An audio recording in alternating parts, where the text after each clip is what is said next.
Hello everyone, welcome to Tara IAS. Think IAS, think Tara.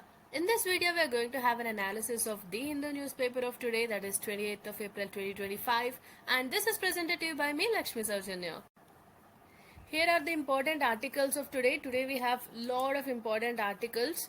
First is gender and space, and then the real Indian arbitrator needs to stand up, the political trilemma and the crisis in the West, clean AI, the Trump turmoil and bond markets, RNA-based antiviral offers, strong defense against deadly agrivirus, India raises continental shelf claim in the Arabian Sea region, ISRO's second short hot test of semi-cryogenic engine a success.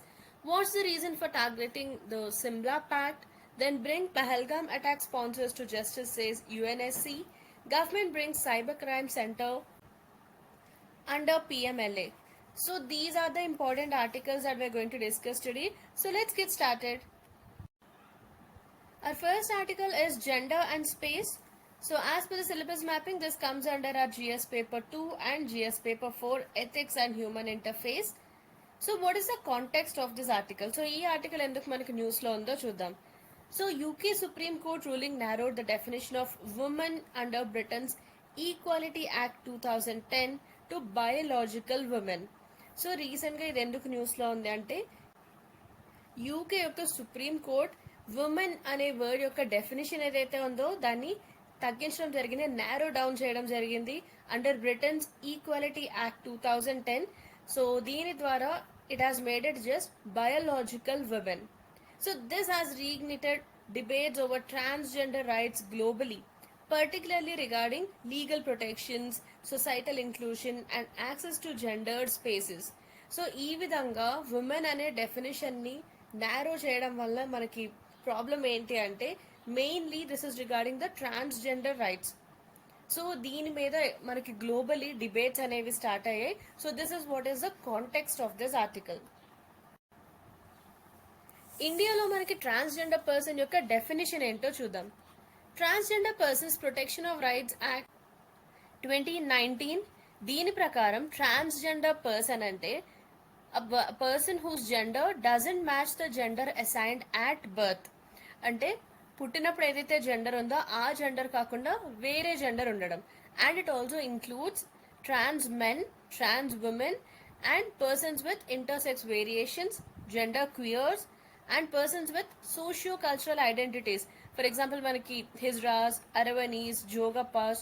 So వీళ్ళందరూ కూడా మనకు transgender అనే definition కిందకు వస్తారు ఇండియాలో. And this is according to transgender persons act of 2019 ఈ విధమైన definition ఇవ్వడం జరుగుతుంది. So do remember this. And what are the challenges face by them? ఇండియాలో పర్టికులర్లీ ట్రాన్స్జెండర్ పర్సన్స్ ఎటువంటి ఛాలెంజెస్ ఫేస్ చేస్తున్నారో చూద్దాం. Social stigma and exclusion.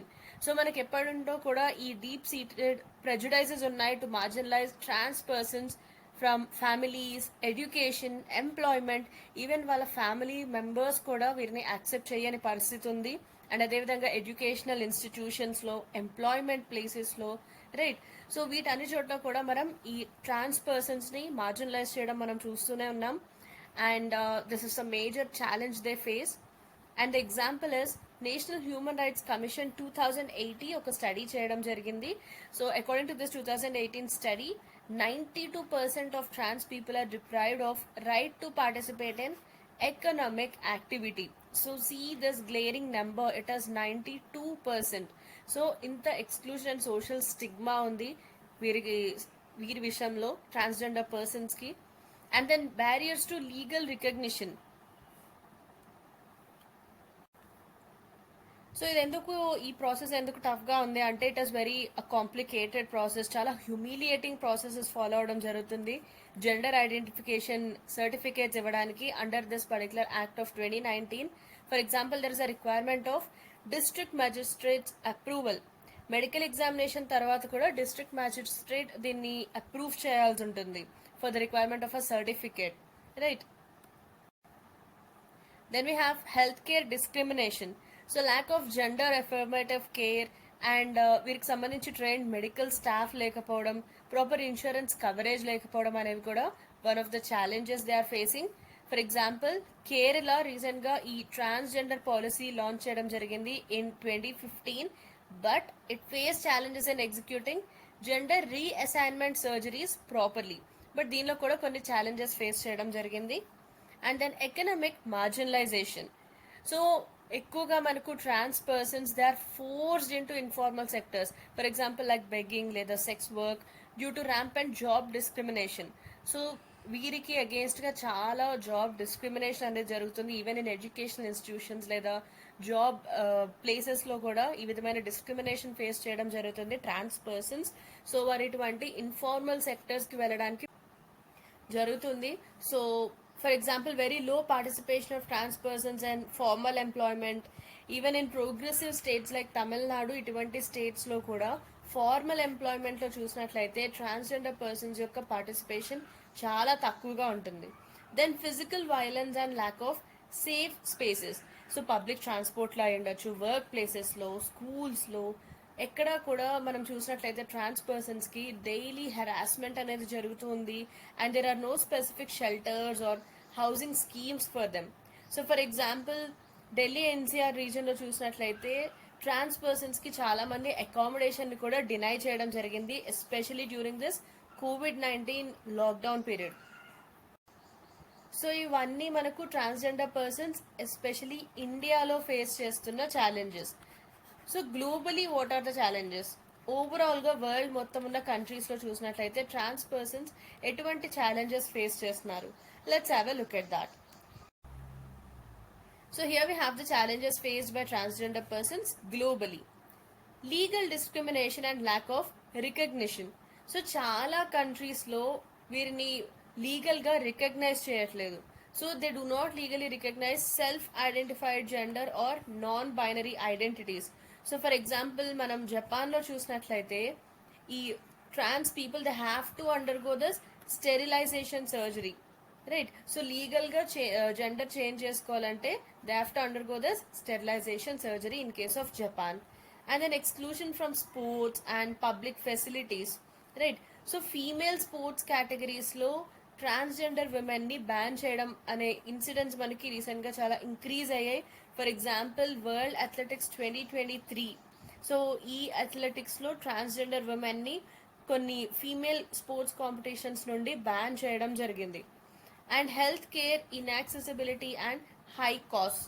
So gender affirming care ఇది often మనకి చాలా ఎక్స్పెన్సివ్ గా ఉంటుంది అండ్ ఇన్సూరెన్స్ కూడా దీన్ని కవర్ చేయదు. అండ్ ట్రైన్డ్ ప్రొఫెషనల్స్ కూడా మనకు తక్కువగా ఉన్నారు. And then hate crimes and violence. So higher rates of murders, assaults, hate crimes అనేవి ఎక్కువగా జరుగుతుంటాయి ట్రాన్స్ ఇండివిజువల్స్ కి సంబంధించి. And then mental health crisis and social isolation. So ఎక్కువగా వీరిలో మనకు depression, anxiety, suicide attempts, so వీటిని ఎక్కువగా చూడొచ్చు because of the societal rejection. So even family stage నుండి కూడా చాలా మంది ఈ రిజెక్షన్ అనేది ఫేస్ చేయడం జరుగుతుంది. Even their parents reject them and then entire society there is a social stigma against them. So because of all this rejection they face, దీనివల్ల వాళ్ళు ఎక్కువగా మనం ఈ టైప్స్ ఆఫ్ డిప్రెషన్ కానీ యాంగ్జైటీ, సూసైడల్ అటెంప్ట్స్, సో ఇవి మనం ఎక్కువగా చూడొచ్చు.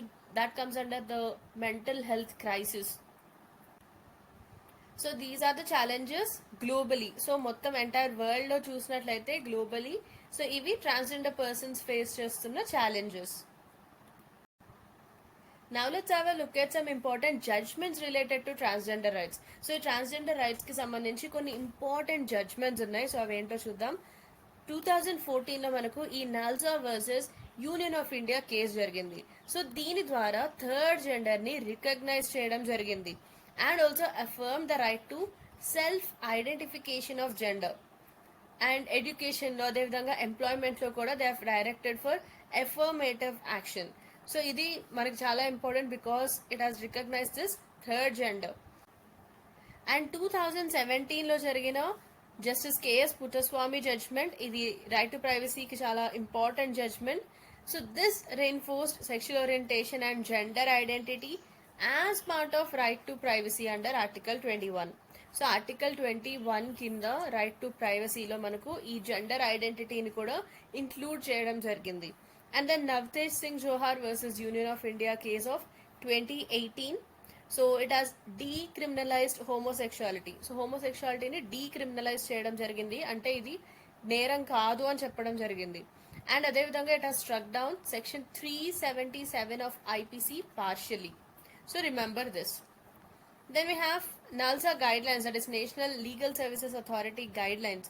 సో ఇది ఏం చేసిందంటే స్టేట్స్కి కొన్ని డైరెక్షన్స్ ఇవ్వడం జరిగింది రిగార్డింగ్ ట్రాన్స్ పర్సన్స్ని రికగ్నైజ్ చేయడానికి సంబంధించి, అదేవిధంగా వారికి సంబంధించిన వెల్ఫేర్ స్కీమ్స్ని ఇంప్లిమెంట్ చేయడానికి కొన్ని డైరెక్షన్స్ ప్రొవైడ్ చేయడం జరిగింది స్టేట్స్కి.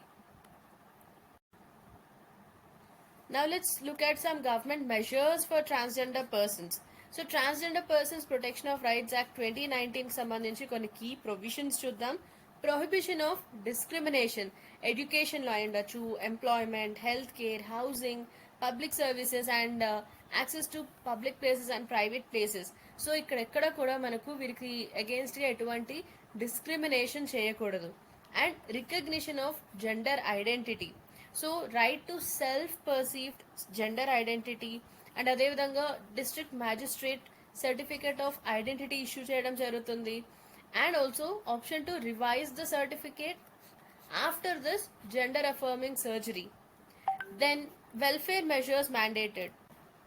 సో గవర్నమెంట్ ట్రాన్స్జెండర్ పర్సన్స్కి సంబంధించి education, health care, social security వీటన్నిటిలో కూడా కొన్ని వెల్ఫేర్ స్కీమ్స్ అనేవి ఫ్రేమ్ చేయడం జరుగుతుంది. And establishment of national council for transgender persons. So ఈ పర్టికులర్ ఎన్సిటిపి ఏం చేస్తుందంటే గవర్నమెంట్కి ట్రాన్స్ పర్సన్స్కి సంబంధించిన అడ్వైజెస్ ఇవ్వడం, మానిటర్స్ ఇంప్లిమెంటేషన్. సో ఏదైతే స్కీమ్స్ తీసుకురావడం జరుగుతుందో వాటి యొక్క ఇంప్లిమెంటేషన్ ఏ విధంగా ఉందనేది మానిటర్ చేయడం, ఏదైనా గ్రీవెన్సెస్ ఉన్నప్పుడు వాటిని అడ్రస్ చేయడం. సో ఇవన్నీ చూసుకోవడం జరుగుతుంది by the ఎన్సిటిపి.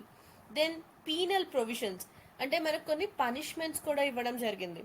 So punishment is 6 months to 2 years imprisonment, దాంతోపాటుగా ఫైన్ కూడా వేయడం జరుగుతుంది ఇన్ కేస్ యాక్సెస్ డినై చేసిన, ఫోర్స్డ్ లేబర్ ఆర్ ట్రాన్స్జెండర్ పర్సన్స్కి అగేన్స్ట్గా వైలెన్స్ చేసినా కూడా ఈ విధమైన పనిష్మెంట్స్ ఉంటాయి. 6 months నుండి 2 years వరకు ఇంప్రిజన్ చేయడం జరుగుతుంది. అదేవిధంగా ఫైన్ కూడా ఇంపోజ్ చేయడం జరుగుతుంది. Then welfare schemes and social empowerment programmes.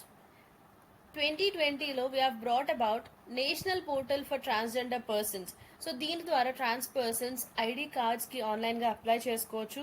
So that they can reduce bureaucratic harassment, right. So offices చుట్టూ తిరగడం లేకుండా దే కెన్ అప్లై దిస్ ఆన్లైన్గా ఈ ఐడి కార్డ్స్ కోసం అప్లై చేసుకోవచ్చు. Then there is SMILE scheme, right. So that is support for marginalised individuals for livelihood and enterprise.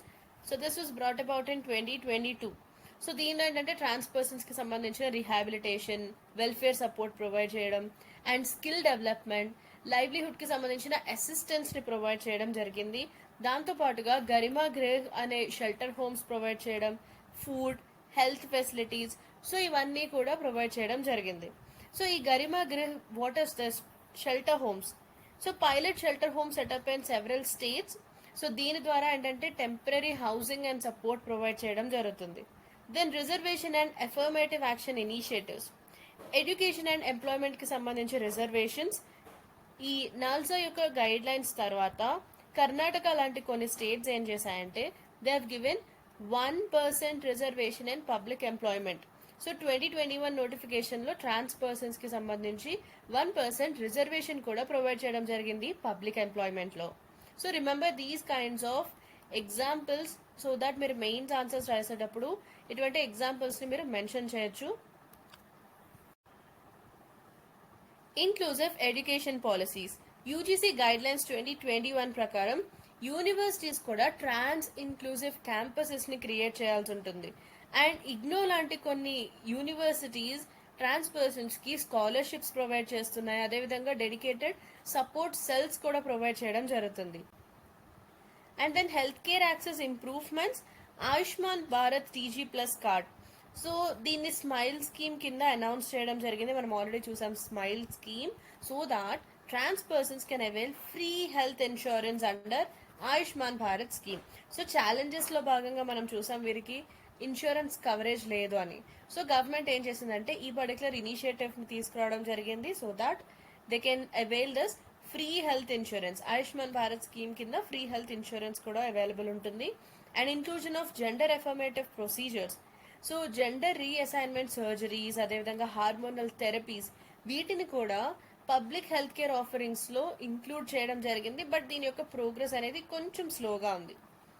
Then sensitization of medical staff, health ministry కొన్ని guidelines issue చేయడం జరిగింది so that transgender యొక్క health needs ఏవైతే ఉంటాయో వాటికి సంబంధించి medical స్టాఫ్ని కూడా సెన్సిటైజ్ చేయడం జరుగుతుంది. Finally, what is the way forward for transgender improvement in India? Self identification without medical proof. So ఈ ట్రాన్స్జెండర్స్కి సంబంధించి సెల్ఫ్ డిక్లేర్డ్ జెండర్ ఐడెంటిటీని అలౌ చేయాలి without mandatory surgeries. Example, Argentina's gender identity law 2012 ఇది సెల్ఫ్ ఐడెంటిఫికేషన్ని ఫుల్గా యాక్సెప్ట్ చేయడం జరుగుతుంది. And then effective implementation of welfare schemes. So ఈ స్మైల్ స్కీమ్, గరిమా గ్రేహ్ ద్వారా మనం ఏదైతే టెంపరీ షెల్టర్స్ ప్రొవైడ్ చేయడం జరుగుతుందో, and then health care services, వీటన్నిటినీ కూడా మనం స్ట్రెంథన్ చేయాలి. For example, first Garima Greh వడోదరాలో ఓపెన్ చేయడం జరిగింది in Gujarat. And reservation and economic empowerment, so education, jobs, వీటిలో మనకు రిజర్వేషన్స్ ప్రొవైడ్ చేయాలి ట్రాన్స్జెండర్ పర్సన్స్కి. అదేవిధంగా MSME schemes for trans entrepreneurs. So this is important. And ఇది కర్ణాటక ఎగ్జాంపుల్ మనం ఆల్రెడీ చూసాం, try to remember this. Then mass sensitisation and education reforms, so campaigns launch చేయాలి. అదేవిధంగా జెండర్ డైవర్సిటీని ఇంటిగ్రేట్ చేయాలి into school curriculum and also in the public service training. And the major example is రీసెంట్గా NCERT gender sensitization మాడ్యూల్స్ని కూడా introduce చేయడం జరిగింది for teachers. So till now we have discussed various issues regarding trans persons. So here we have a UPSC mains question. Inclusivity for transgender persons requires more than just legal reforms. Examine the social, economic and healthcare challenges faced by transgender persons in India and suggest measures for holistic empowerment. So దీన్ని మీరు 250 wordsలో answer రాయాల్సి ఉంటుంది. So transgender పర్సన్స్కి సంబంధించి ఇక్కడ క్వశ్చన్లో మనం చూసినట్లయితే ఇండియాలో ఎటువంటి ఛాలెంజెస్ ఫేస్ చేయడం జరుగుతుంది అండ్ ఈ పర్టికులర్ సెక్టర్స్లో like socially, economical and health care challenges ఏమున్నాయనేది క్లియర్గా మీరు మెన్షన్ చేయాల్సి ఉంటుంది in your answer. So try to answer this particular question. And దీని యొక్క వర్డ్ లిమిట్ 250 words. సో 250 wordsలో ఈ ఆన్సర్ రాయడానికి ట్రై చేయండి. So let's move forward to the next article. So our next article is the real Indian arbitrator needs to stand up. So this comes under a GS paper 2, governance and polity, quasi-judicial bodies, dispute redressal mechanisms, and under GS 3 ఇది వరకు economic development, ease of doing business and judicial reforms కిందకు వస్తుంది. ఈ article యొక్క context ఏంటో చూద్దాం. India's economic expansion it has triggered and increase in commercial disputes. So India యొక్క economic expansion తర్వాత కొన్ని కమర్షియల్ డిస్ప్యూట్స్ ఇంక్రీజ్ అయ్యాయి. And the court systems inefficiency in timely handling technical and large scale disputes. So దీనివల్ల commercial ఆర్బిట్రేషన్కి వెళ్ళడం జరుగుతుంది. And however doubts persist, like is India's arbitration ecosystem living up to global expectations? So globally India పైన ఏదైతే expectations ఉన్నాయో వాటిని India reach అవుతుందా, especially in case of arbitration ecosystem. So ఇది ఈ ఆర్టికల్ యొక్క context. So let's have a look at it. First of all, what is arbitration? So అసలు ఈ ఆర్బిట్రేషన్ అంటే ఏంటి? So it is a method of alternative dispute resolution. So దీని ద్వారా ఏమవుతుందంటే ఏదైనా పార్టీస్కి డిస్ప్యూట్ ఉన్నప్పుడు ఒక థర్డ్ పార్టీ ఇంపార్షియల్గా, అంటే ఏ పార్టీని కూడా, so for example A and B మధ్య ఒక డిస్ప్యూట్ ఉన్నప్పుడు సి అనే ఒక థర్డ్ పార్టీ ఏదర్ ఏకి కానీ బికి కానీ సపోర్ట్ చేయకుండా ఇంపార్షియల్గా ఉండే ఒక సి అనే థర్డ్ పార్టీ ప్రైవేట్గా ఈ డిస్ప్యూట్ని సెటిల్ చేయడం జరుగుతుంది. సో ఈ సిని మనం ఆర్బిట్రేటర్గా పిలుస్తాం, right?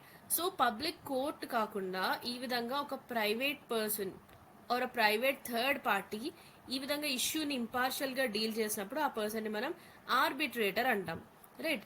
So this is voluntary and binding and very faster and flexible and also confidential compare to litigation.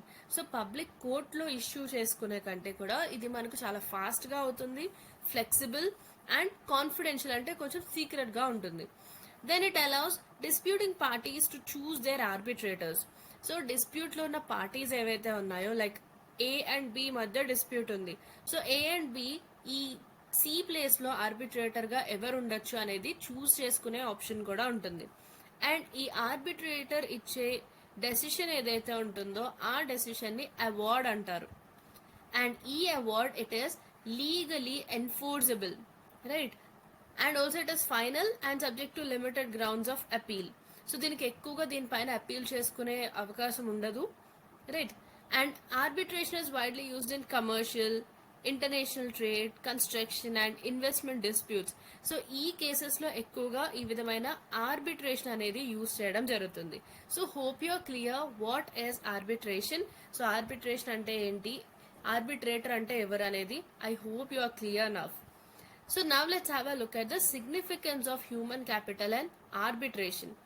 So this is to build credibility. So skilled arbitrators ఉన్నట్లయితే they will enhance the trust in arbitration outcomes and efficient dispute resolution.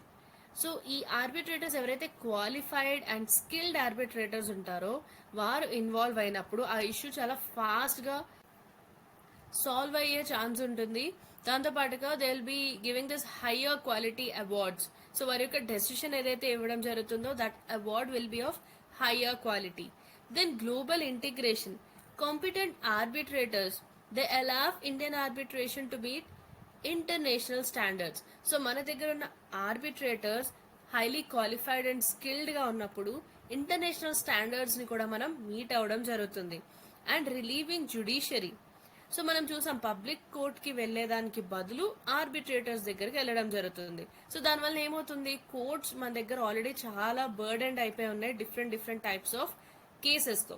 So ఈ విధంగా over burden అయిన cases courts ఏవైతే ఉన్నాయో వాటిపైన ఉన్న case బర్డెన్ని కూడా మనం తగ్గించినట్లు అవుతుంది, రైట్? సో కోర్టుకి వెళ్ళే బదులు ఆర్బిట్రేషన్కి వెళ్ళడం వలన కోర్ట్స్ పైన ఉన్న బర్డెన్ని తగ్గించడం జరుగుతుంది. Then enhancing business confidence. So reliable arbitration mechanisms, they attract foreign investment and also promote cross-border trade. So మన కంట్రీలో మంచి రిలయబుల్ అంటే ట్రస్ట్ చేయదగిన ఆర్బిట్రేషన్ మెకానిజమ్స్ ఉన్నాయి అన్నప్పుడు ఫారిన్ ఇన్వెస్ట్మెంట్ ఎక్కువగా వస్తుంది మన దగ్గరకు. దాంతోపాటుగా క్రాస్ బార్డర్ ట్రేడ్ కూడా ఎన్హాన్స్ అవుతుంది. So this is the significance of human capital and arbitration, right? Now, what are the challenges in building a robust arbitration ecosystem? So ఇటువంటి ఒక స్ట్రాంగ్ ఆర్బిట్రేషన్ ఎకోసిస్టమ్ని బిల్డ్ చేయడానికి మనకు కొన్ని ఛాలెంజెస్ ఉన్నాయి. So ఏ challenges ఉన్నాయో చూద్దాం. Narrow talent pool. Over Reliance on retired judges, it limits diversity and innovation. So arbitration కోసం మనం ఎక్కువగా రిటైర్డ్ జడ్జెస్ పైన డిపెండ్ అయినట్లయితే మనకు ఈ ఆర్బిట్రేషన్లో డైవర్సిటీ అదేవిధంగా ఇన్నోవేషన్ తగ్గుతాయి.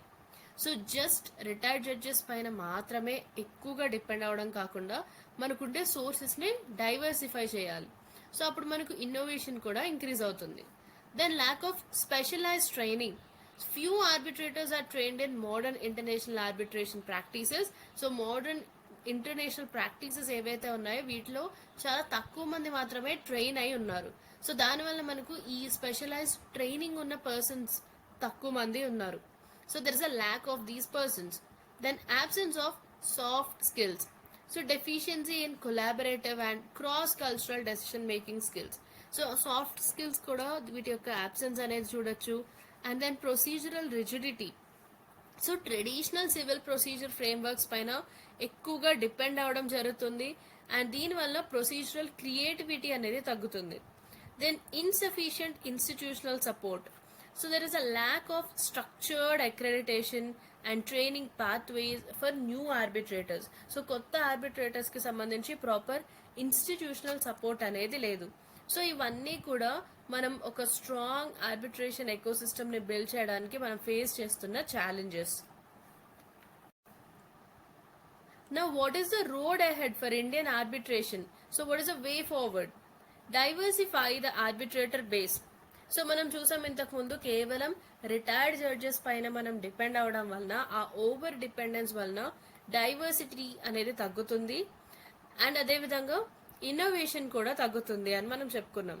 సో దానికి సొల్యూషన్గా మనం ఏం చేస్తామంటే మనం నాన్ లీగల్ ఫీల్డ్స్ నుండి కూడా కొంతమంది ఎక్స్పర్ట్స్ని ఇన్వాల్వ్ చేయొచ్చు to bring fresh perspectives and then mandatory structured training, accredited programs in arbitration law, soft skills and global practices, right. So ఇంటర్నేషనల్గా డిఫరెంట్ కంట్రీస్లో ఎటువంటి ప్రాక్టీసెస్ ఫాలో అవడం జరుగుతుంది, ఆర్బిట్రేషన్ లాస్ ఏ విధంగా ఉన్నాయి, సాఫ్ట్ స్కిల్స్ని ఇంప్రూవ్ చేసుకోవడం ఎలా.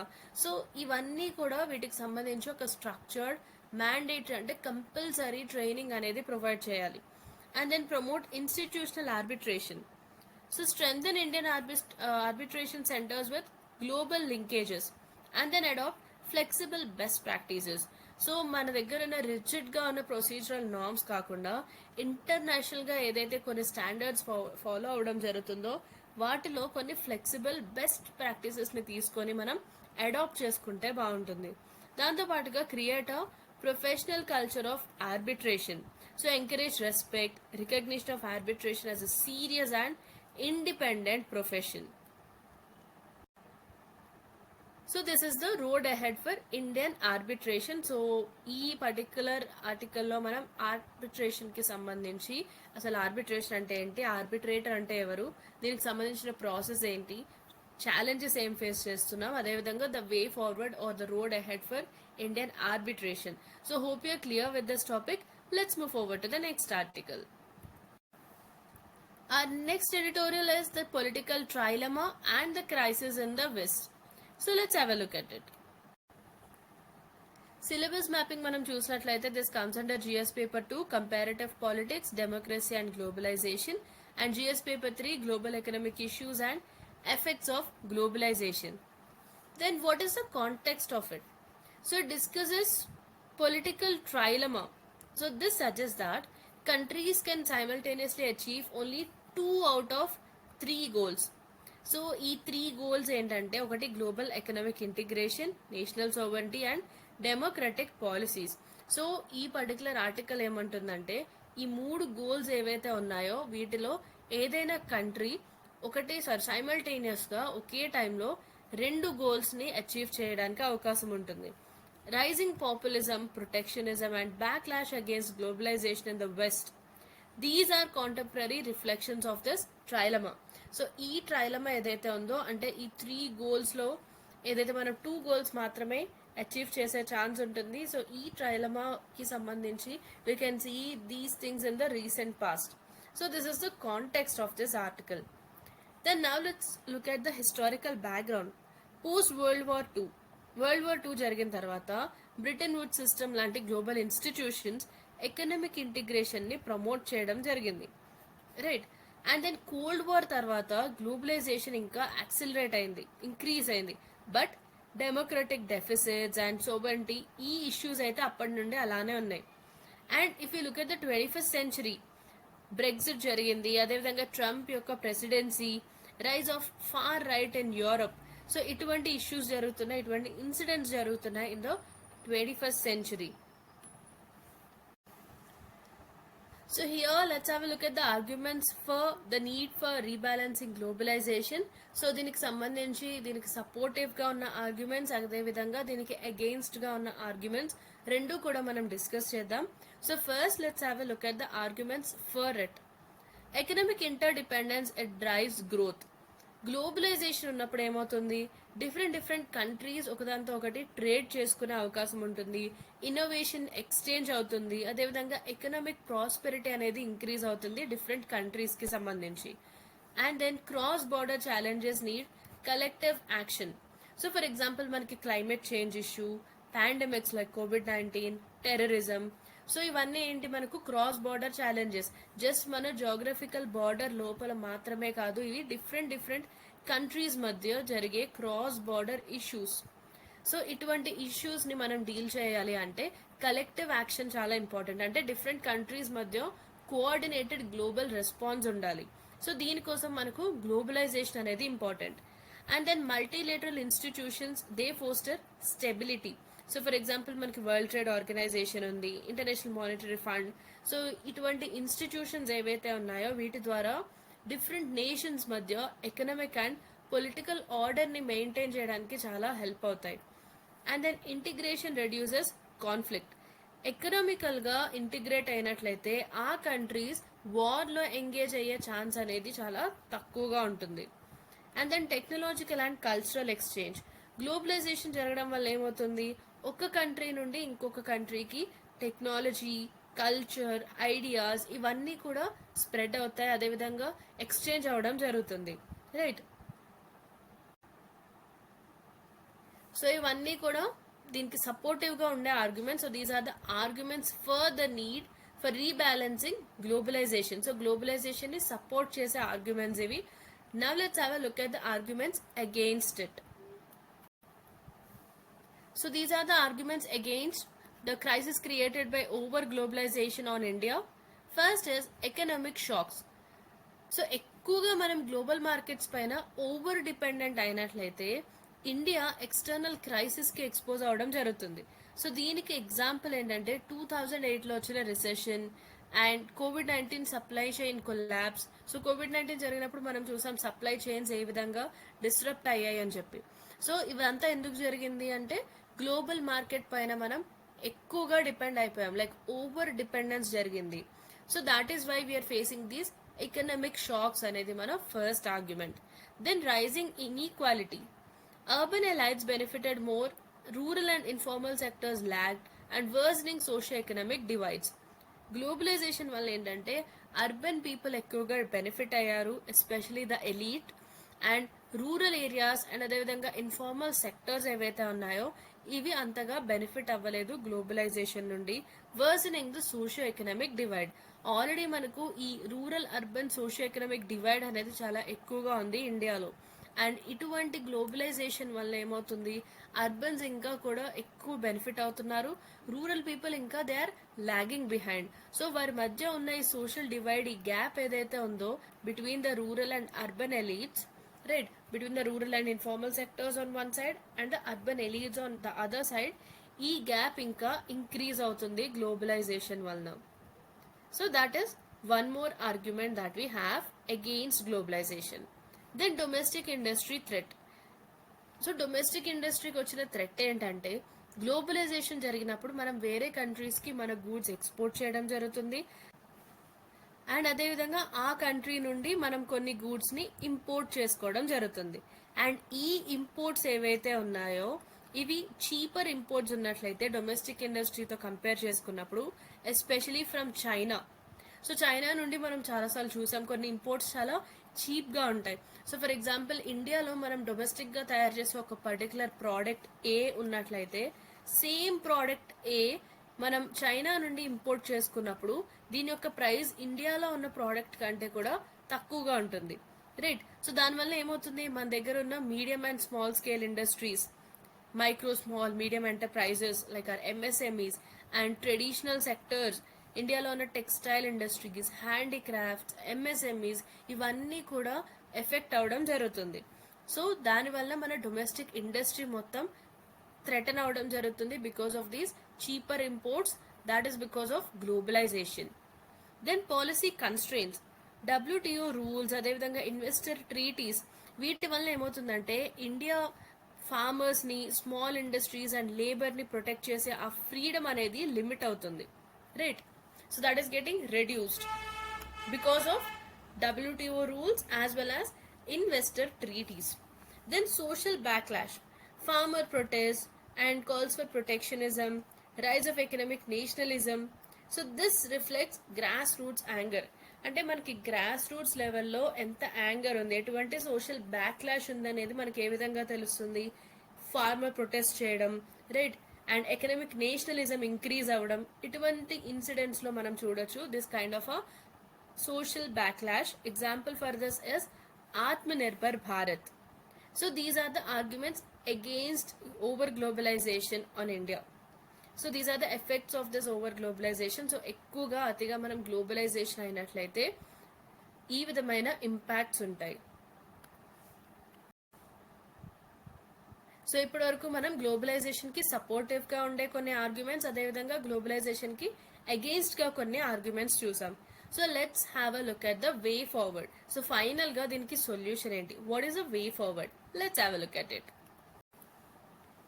So the way forward is balanced globalization.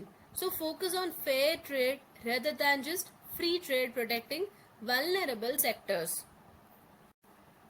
So మన దగ్గర ఉండే వల్నరబుల్ సెక్టర్స్ ని ప్రొటెక్ట్ చేయడం కోసం మనం ఫెయిర్ ట్రేడ్ కి ఎక్కువగా ఇంపార్టెన్స్ ఇవ్వాలి, not just free trade. Okay, and then strengthen democratic institutions. So ensure that citizens retain real influence over economic policies. So economic policies పైన సిటిజన్స్ కి రియల్ ఇన్ఫ్లుయెన్స్ ఉండేలా చూసుకోవాలి. దాని ద్వారా మనం డెమోక్రటిక్ ఇన్స్టిట్యూషన్స్ ని స్ట్రెంథెన్ చేయాలి, అదేవిధంగా గ్లోబలైజేషన్ ని బ్యాలెన్స్డ్ గా ఉంచాలి. And reform multilateral bodies. So కొన్ని గ్లోబల్ ఇన్స్టిట్యూషన్స్ ఏవైతే ఉన్నాయో they have to become more democratic and ఇంక్లూజింగ్ of developing nations.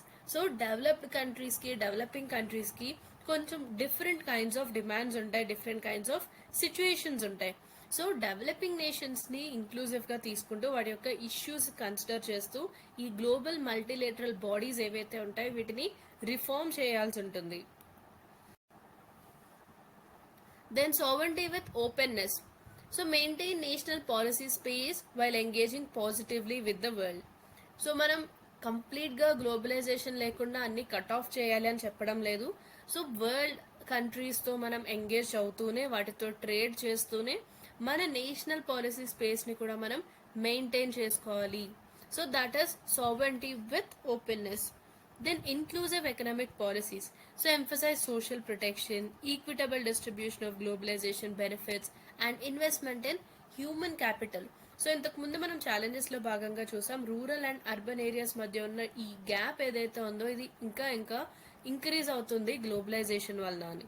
So ఈ విధమైన గ్లోబలైజేషన్ బెనిఫిట్స్ ఏదైతే ఉంటాయో ఇవి ఎక్కువగా అర్బన్ ఎలైట్స్ కి ఎక్కువగా హెల్ప్ అవుతున్నాయి, and rural people and informal sectors they are lagging behind అని మనం చెప్పుకున్నాం.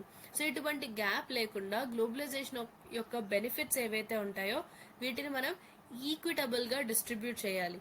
అదేవిధంగా సోషల్ ప్రొటెక్షన్ ని కూడా ఎన్హాన్స్ చేయాలి, and we have to invest more in human capital. So this is how we can bring about inclusive economic policies. Now let's have a look at the next article. So our next article is Clean AI.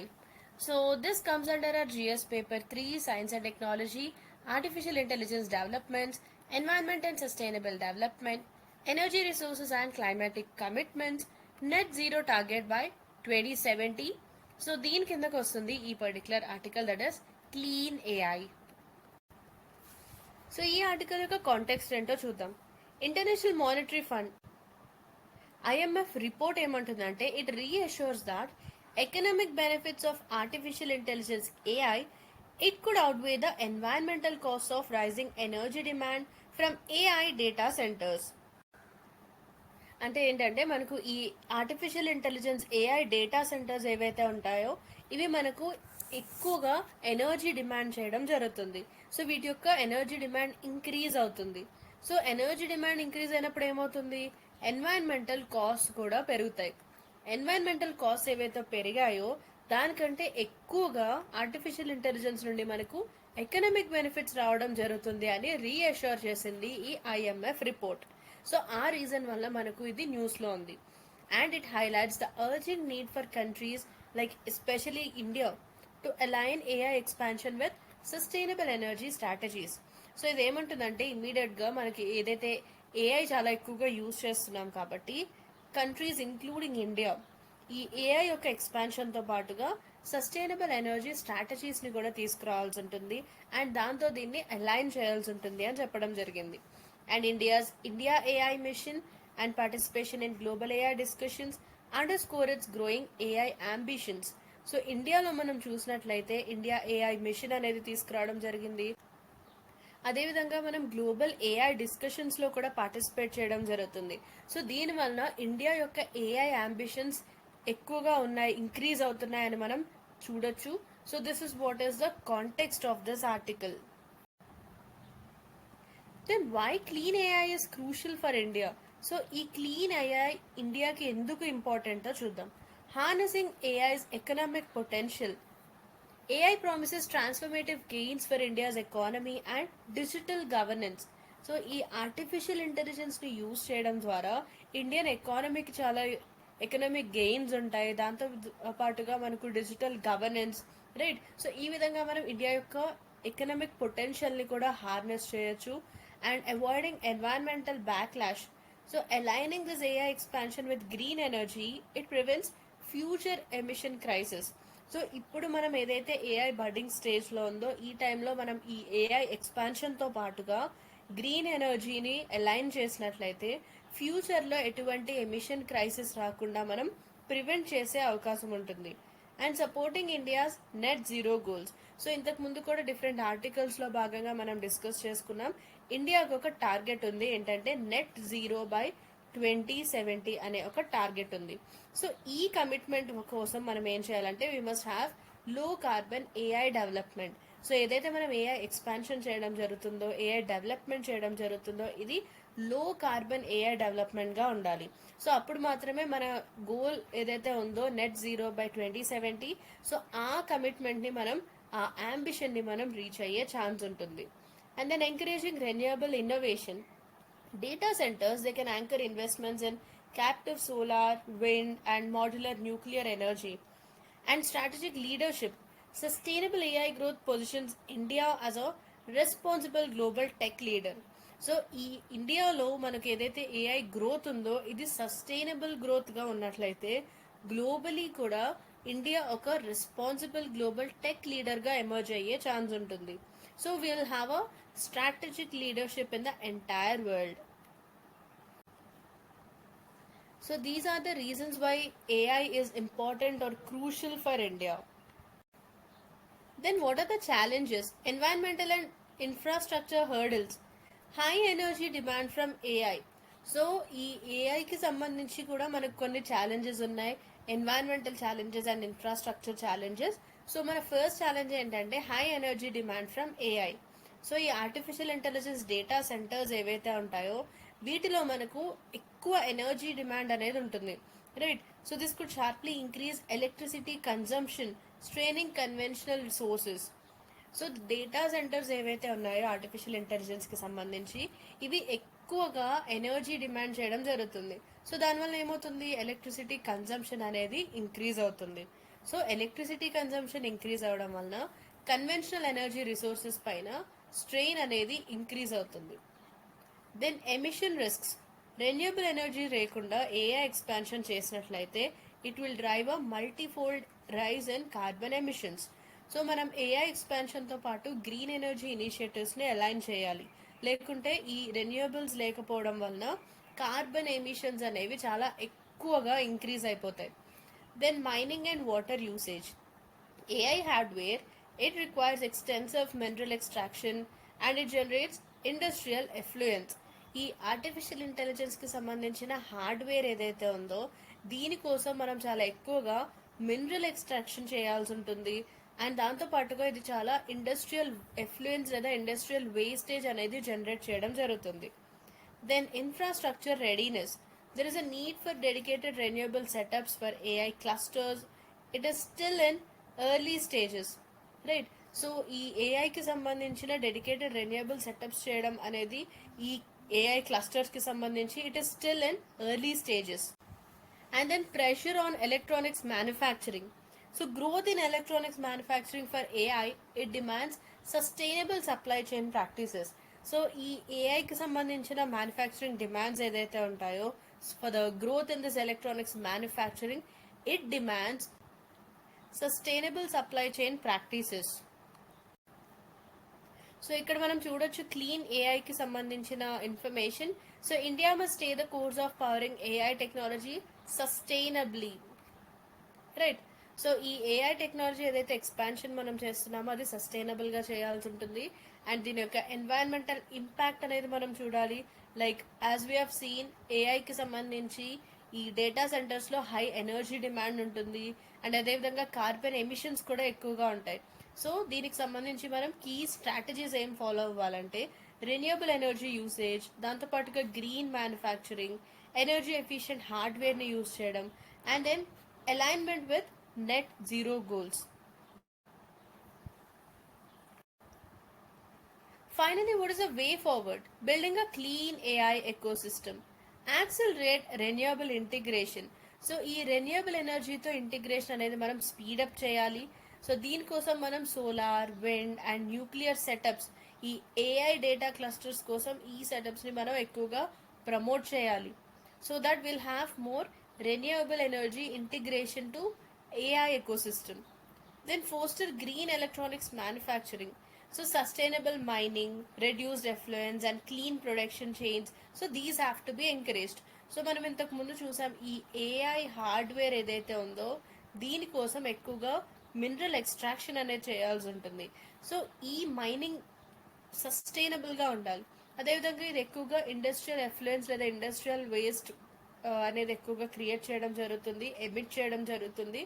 So ఆ effluent యొక్క emissions కూడా మనం reduce చేయాలి. దాంతోపాటుగా clean production చైన్స్ని encourage చేయాలి. Then incentivize captive renewable use. So support firms investing in their own green energy for AI infrastructure. So AI infrastructure కోసం వాళ్ళ ఓన్ గ్రీన్ ఎనర్జీని ఎవరైతే ఇన్వెస్ట్ చేయడం జరుగుతుందో అటువంటి ఫర్మ్స్ని మనం సపోర్ట్ చేసి ఇన్సెంటివైజ్ చేస్తే బాగుంటుంది. సో దీంతో పాటుగా innovate energy efficiency. So invest in AI hardware that is more energy efficient to reduce demand surges. So మనం చూసాం ఏఐ హార్డ్వేర్కి సంబంధించి చాలా ఎనర్జీ యూసేజ్ ఎక్కువగా ఉంటుంది, దాంతోపాటుగా మినరల్స్ యొక్క ఎక్స్ట్రాక్షన్ డిమాండ్ ఎక్కువ ఉంటుంది. సో ఈ ఏఐ హార్డ్వేర్కి which is more energy efficient we have to invest in those hardwares. So AI హార్డ్వేర్లో ఏవైతే ఎనర్జీ ఎఫిషియెంట్గా ఉంటాయో వాటిలో మనం ఎక్కువగా ఇన్వెస్ట్ చేయాల్సి ఉంటుంది. సో దాట్ ఈ డిమాండ్ యొక్క సర్జ్ ఏదైతే ఉందో ఎక్కువ హై డిమాండ్ దాన్ని మనం రెడ్యూస్ చేసే ఛాన్స్ ఉంటుంది. దాంతోపాటుగా policy alignment with net zero goals. So ensuring India strategy is deeply linked with climate commitments. So ఈ పాలసీ ఏదైతే ఉందో దీన్ని మనం నెట్ జీరో గోల్స్తో అలైన్ చేయాల్సి ఉంటుంది. సో ఇండియా యొక్క ఏఐ స్ట్రాటజీ దీన్ని మనం క్లైమేట్ కమిట్మెంట్స్తో లింక్ చేయాలి. So that is all about the article on clean AI. So hope you are clear with this. So artificial intelligence, machine learning, so వీటిపైన మనం ఫ్రీక్వెంట్గా news articles చూస్తున్నాం, right. And in the past few years ఈ artificial intelligence అనేది different సెక్టర్స్లో use చేయడం జరుగుతుంది. So this is a very important topic for us from examination point of view, both for prelims and mains. So whenever an article comes on AI, please be mindful of that developments. So artificial ఇంటెలిజెన్స్కి సంబంధించి ఏదైనా కొత్త article వచ్చినప్పుడు so just make a note on it, right. Now let's move forward to the next article. Our next article is the Trump turmoil in bond markets.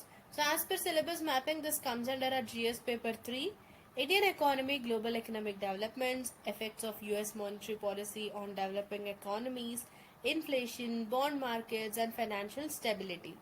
So దీని యొక్క context ఏంటో చూద్దాం.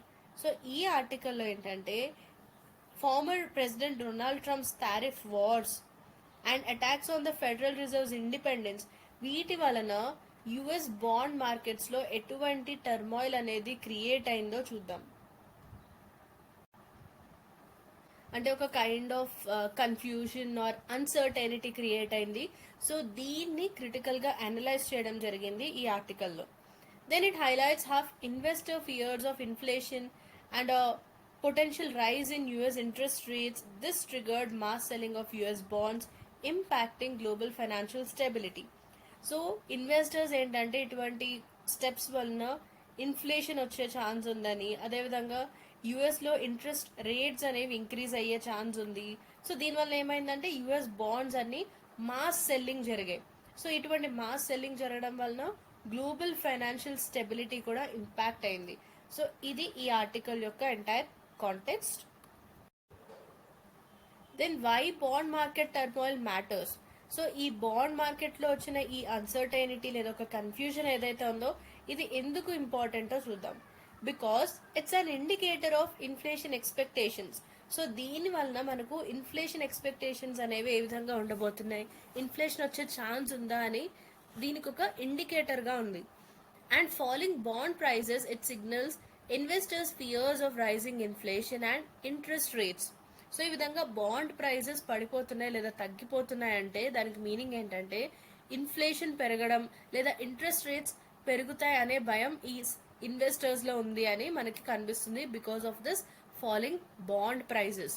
Then impact on global capital flows. So US bonds ఎప్పుడైతే volatile గా అవుతాయో ఈ funds అన్ని they will shift to a safer or alternative assets globally.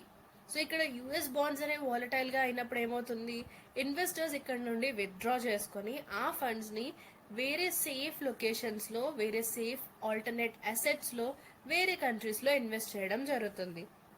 So that will have an impact on global capital flows. So global గా capital flow ఏదైతే ఉందో అది disturb అవుతుంది, అది ఇంపాక్ట్ అవుతుంది. Then higher borrowing cost. Rising US bond deals, it can push up borrowing costs for other countries including India. US bond deals అనేవి increase అయినప్పుడు ఏమవుతుందంటే వేరే కంట్రీస్కి బారోయింగ్ కాస్ట్ ఇంక్రీజ్ అవుతాయి. సో ఆ వేరే కంట్రీస్లో ఇండియా కూడా ఉంది. సో ఇండియా కూడా ఏదైనా బారో చేసుకోవాలంటే ఆ బారోయింగ్ కాస్ట్ అనేవి ఎక్కువగా ఉండబోతున్నాయి. Then uncertainty in global markets. Dollar's instability. It creates ripples in emerging markets, impacting trade and investment. So dollar కనుక అన్స్టేబుల్గా ఉన్నట్లయితే దానివల్ల ఎమర్జింగ్ మార్కెట్స్ అన్నీ కూడా డిస్టర్బ్ అవుతాయి. సో దానివల్ల ఏమవుతుంది, డిఫరెంట్ కంట్రీస్లో ఉన్న ట్రేడ్ అదేవిధంగా ఇన్వెస్ట్మెంట్ కూడా ఇంపాక్ట్ అవడం జరుగుతుంది. అండ్ ఫైనలీ గ్లోబల్ మార్కెట్స్లో మనం ఈ విధమైన అన్సర్టైనిటీ అనేది చూడొచ్చు. Then pressure on developing economies. Tightening US monetary policy, it can trigger capital outflows, currency depreciation and economic stress in emerging markets. So US monetary policy ఈ విధంగా టైట్నింగ్ చేసినట్లయితే especially emerging మార్కెట్స్లో మనం ఎకనామిక్ స్ట్రెస్ అనేది చూడొచ్చు. So మేజర్గా ఈ pressure అనేది డెవలపింగ్ ఎకనామీస్ మీద ఎక్కువగా పడుతుంది. ఈ ఆర్టికల్కి సంబంధించి మనకు కొన్ని ఇంపార్టెంట్ ప్రిలిమ్స్ కాన్సెప్ట్స్ ఉన్నాయి. సో అవేంటో చూద్దాం. What is a bond? So ఇప్పటి వరకు మనం బాండ్ ఈల్డ్, బాండ్ ప్రైజెస్ పడిపోయాయి ఆర్ ఫాలింగ్ బాండ్ ప్రైజెస్ ఈ విధంగా డిస్కస్ చేయడం జరిగింది. So what exactly is a bond? So a bond is a financial instrument that promises a fixed return to the holder after a set maturity period. So this fixed return will be face value plus interest. So bond అనేది ఒక financial instrument. So ఆ bond వల్ల ఏంటంటే ఒక particular maturity period, for example ఒక 1 year తర్వాత లేదా ఒక 2 years తర్వాత ఆ పర్టికులర్ బాండ్ ఉన్న పర్సన్కి ఒక ఫిక్స్డ్ రిటర్న్ అనేది వస్తుంది. సో మనం ఒక ఎక్స్ అమౌంట్ పెట్టినట్లయితే 1 year తర్వాత మనకు వై అమౌంట్ అనేది ఆ రిటర్న్ అనేది అష్యూర్ చేయడం జరుగుతుంది, రైట్? అండ్ ఈ వై ఏదైతే ఉందో దీనిలో ఈ face value as well as దానికి వచ్చే ఇంట్రెస్ట్ కూడా యాడ్ అవ్వడం జరుగుతుంది, right? So that is what is a bond. And then government bonds, these are considered safer than equities because they have lower risks. So ఎప్పుడైనా కూడా మనకు government bonds అనేవి చాలా సేఫ్ అని కన్సిడర్ చేయడం జరుగుతుంది బికాస్ గవర్నమెంట్ బాండ్స్లో మనకు రిస్క్ అనేది తక్కువగా ఉంటుంది. Then what is this equity? Bond అదేవిధంగా ఈక్విటీ మధ్య ఏ డిఫరెన్స్ ఉందో చూద్దాం. What is the difference between bond and equity?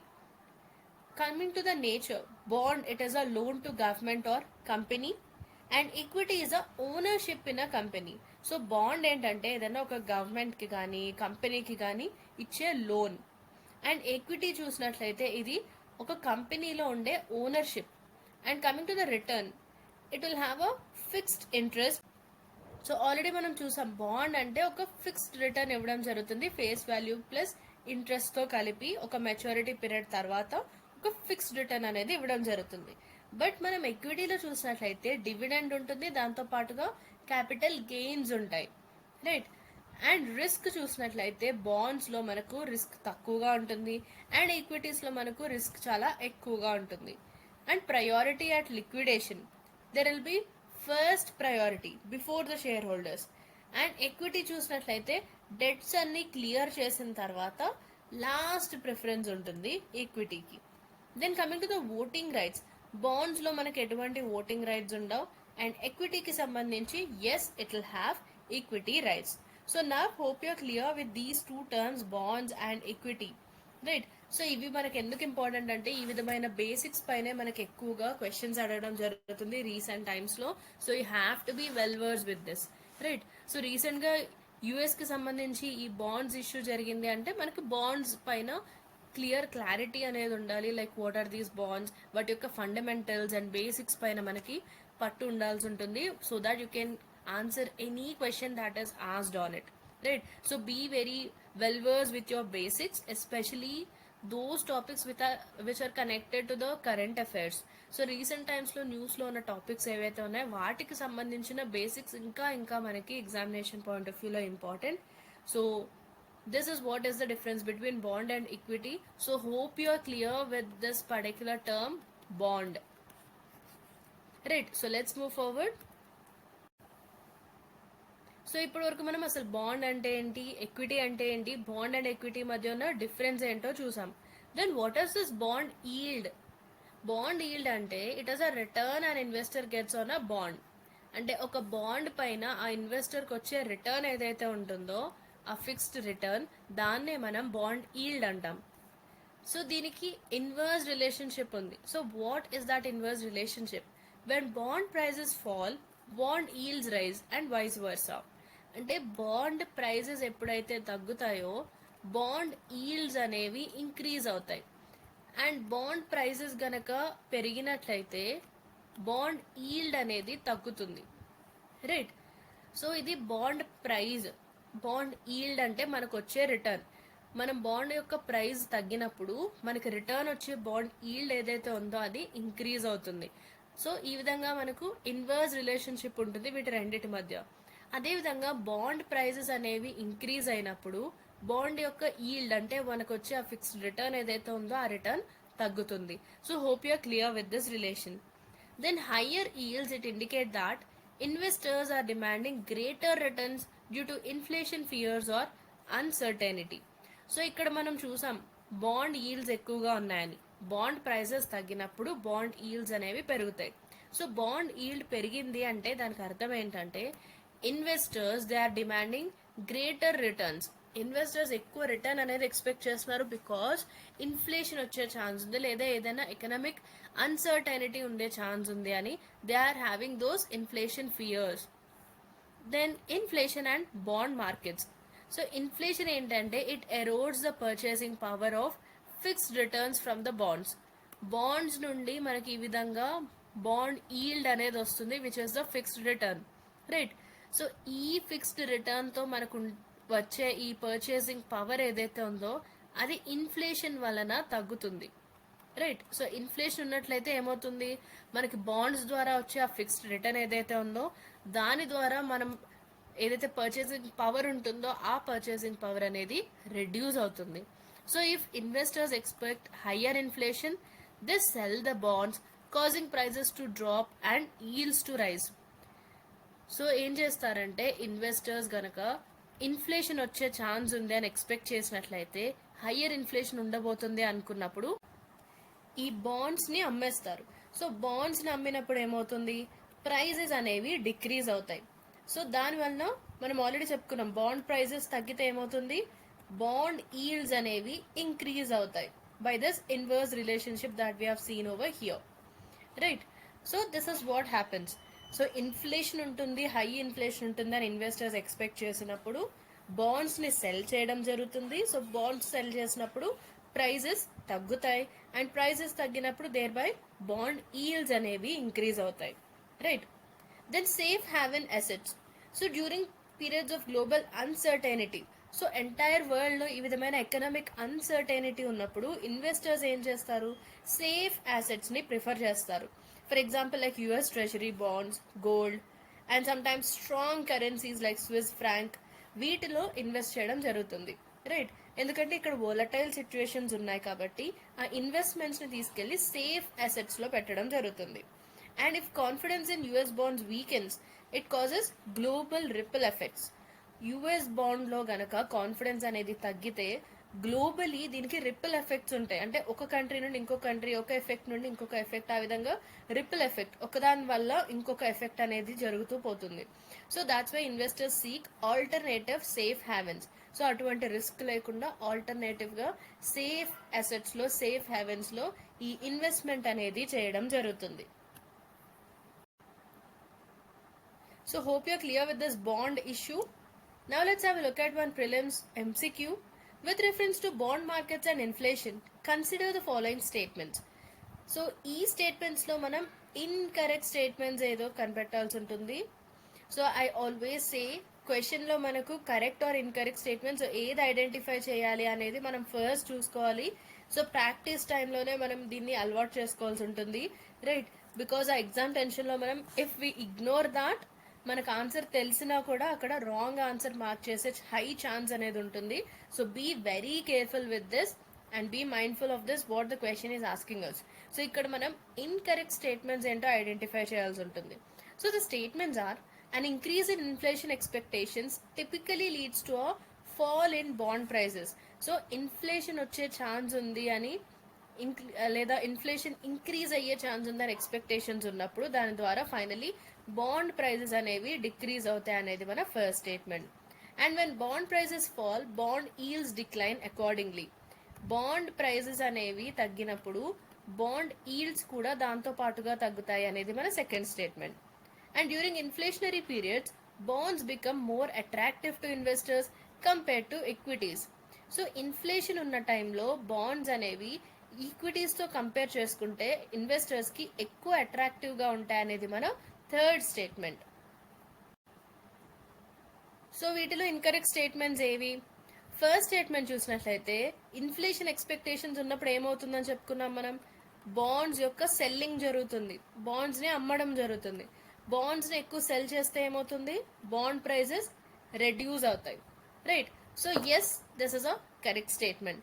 So 1 is correct కాబట్టి మనకి ఇన్కరెక్ట్ స్టేట్మెంట్స్ కావాలి. So obviously the correct answer will be C, 2 and 3. So ఈ విధంగా మీకు జస్ట్ 1 స్టేట్మెంట్ తెలిసినా కూడా ఈ క్వశ్చన్లో మనం ఎలిమినేషన్ టెక్నిక్ ద్వారా you can easily mark the right answer, right? So this may not work out all the time, but you can try this elimination technique, right? And second statement ఎందుకు మనకి ఇన్కరెక్ట్ అంటే, వీ హ్యావ్ సీన్ ఈ bond prices ఎప్పుడైతే తగ్గుతాయో bond yields increase అవుతాయి, because వీటి రెండింటికి ఇన్వర్స్ రిలేషన్షిప్ ఉంటుంది అని మనం ఆల్రెడీ డిస్కస్ చేసుకున్నాం, right? So that is the reason why second statement is incorrect. And during inflationary periods bonds become more attractive to investors compared to equities. So this is also a wrong statement. So hope you are clear with this bonds and bond prices. So దీనిపైన కూడా బేసిక్గా మనకు బేసిక్స్ని touch చేస్తూ ఏ విధంగా questions అడగడం జరుగుతుంది. Hope you are clear, right?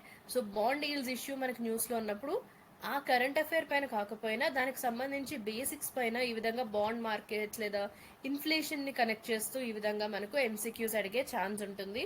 So brush up your basics. So as we have seen, the correct answer is C, 2 and 3 only. So first statement correct endukante high inflation expectations ఉన్నప్పుడు bond prices అనేవి decrease అవుతాయి, తగ్గుతాయి, as investors expect higher future interest rates. So future లో ఎక్కువ interest rates ఉంటాయనే expectations తో bonds ని sell చేయడం జరుగుతుంది. సో దానివల్ల బాండ్ ప్రైజెస్ అనేవి డిక్రీజ్ అవుతాయి. అండ్ సెకండ్ స్టేట్మెంట్ ఇన్కరెక్ట్ ఎందుకంటే బాండ్ ప్రైజెస్ అదేవిధంగా బాండ్ ఈల్డ్స్ ఇవి రెండు కూడా ఇన్వర్స్ రిలేషన్లో ఉంటాయి. అంటే ఒకటి ఇంక్రీజ్ అయినప్పుడు రెండవది డిక్రీజ్ అవుతుంది. సో బాండ్ ప్రైజెస్ ఎప్పుడైతే తగ్గుతాయో బాండ్ ఈల్డ్స్ అనేవి ఇంక్రీజ్ అవుతాయి. అండ్ థర్డ్ స్టేట్మెంట్ కూడా ఇన్కరెక్ట్ ఎందుకంటే in inflationary periods bonds become less attractive. Inflation ఉన్నప్పుడు ఏమవుతుంది, బాండ్స్ లెస్ అట్రాక్టివ్గా ఉంటాయి, అందుకే బాండ్స్ని సెల్ చేయడం జరుగుతుంది. Because the real return on the bonds ఏదైతే మనకు ఫిక్స్డ్ రిటర్న్ మెచ్యూరిటీ పీరియడ్ తర్వాత ఇవ్వడం జరుగుతుందో అది డిక్రీజ్ అవుతుంది. It falls compare to the inflation. And equities are inflation protected assets they may be preferred. So అటువంటి సమయాల్లో ఏం చేస్తారు, ఈక్విటీస్ని ప్రిఫర్ చేస్తారు లేదా ఇన్ఫ్లేషన్ ప్రొటెక్టెడ్ అసెట్స్ అంటే ఇన్ఫ్లేషన్ యొక్క ఎఫెక్ట్ ఎక్కువగా ఉండని అసెట్స్ ఏవైతే ఉంటాయో వాటిని ప్రిఫర్ చేయడం జరుగుతుంది. So here is the explanation for this particular question. So let's move forward to the next article. So here is our next article. RNA based antiviral offers strong defense against deadly agrivirus. So here is the context. So ఈ విధమైన questions, ఈ విధమైన articles పైన మనకు ప్రిలిమ్స్లో questions అడిగే chance ఉంటుంది. So దీని యొక్క కాంటెక్స్ట్ ఏంటో చూద్దాం. Plant viruses destroy nearly 40% of the world's crops annually, costing over $220 billion in losses globally. So plant viruses అనేవి వరల్డ్లోని క్రాప్స్లో మనం యాన్యువలీ ఎవ్రీ ఇయర్ చూసుకున్నట్లయితే ఆల్మోస్ట్ 40% ఆఫ్ ద క్రాప్స్ని డిస్ట్రాయ్ చేయడం జరుగుతుంది, రైట్. సో ఈ ప్లాంట్ వైరస్ ద్వారా మనకు మొత్తం వరల్డ్లో చూసుకున్నట్లయితే క్రాప్స్ అన్నిటిలో 40% డిస్ట్రాయ్ అవుతున్నాయి.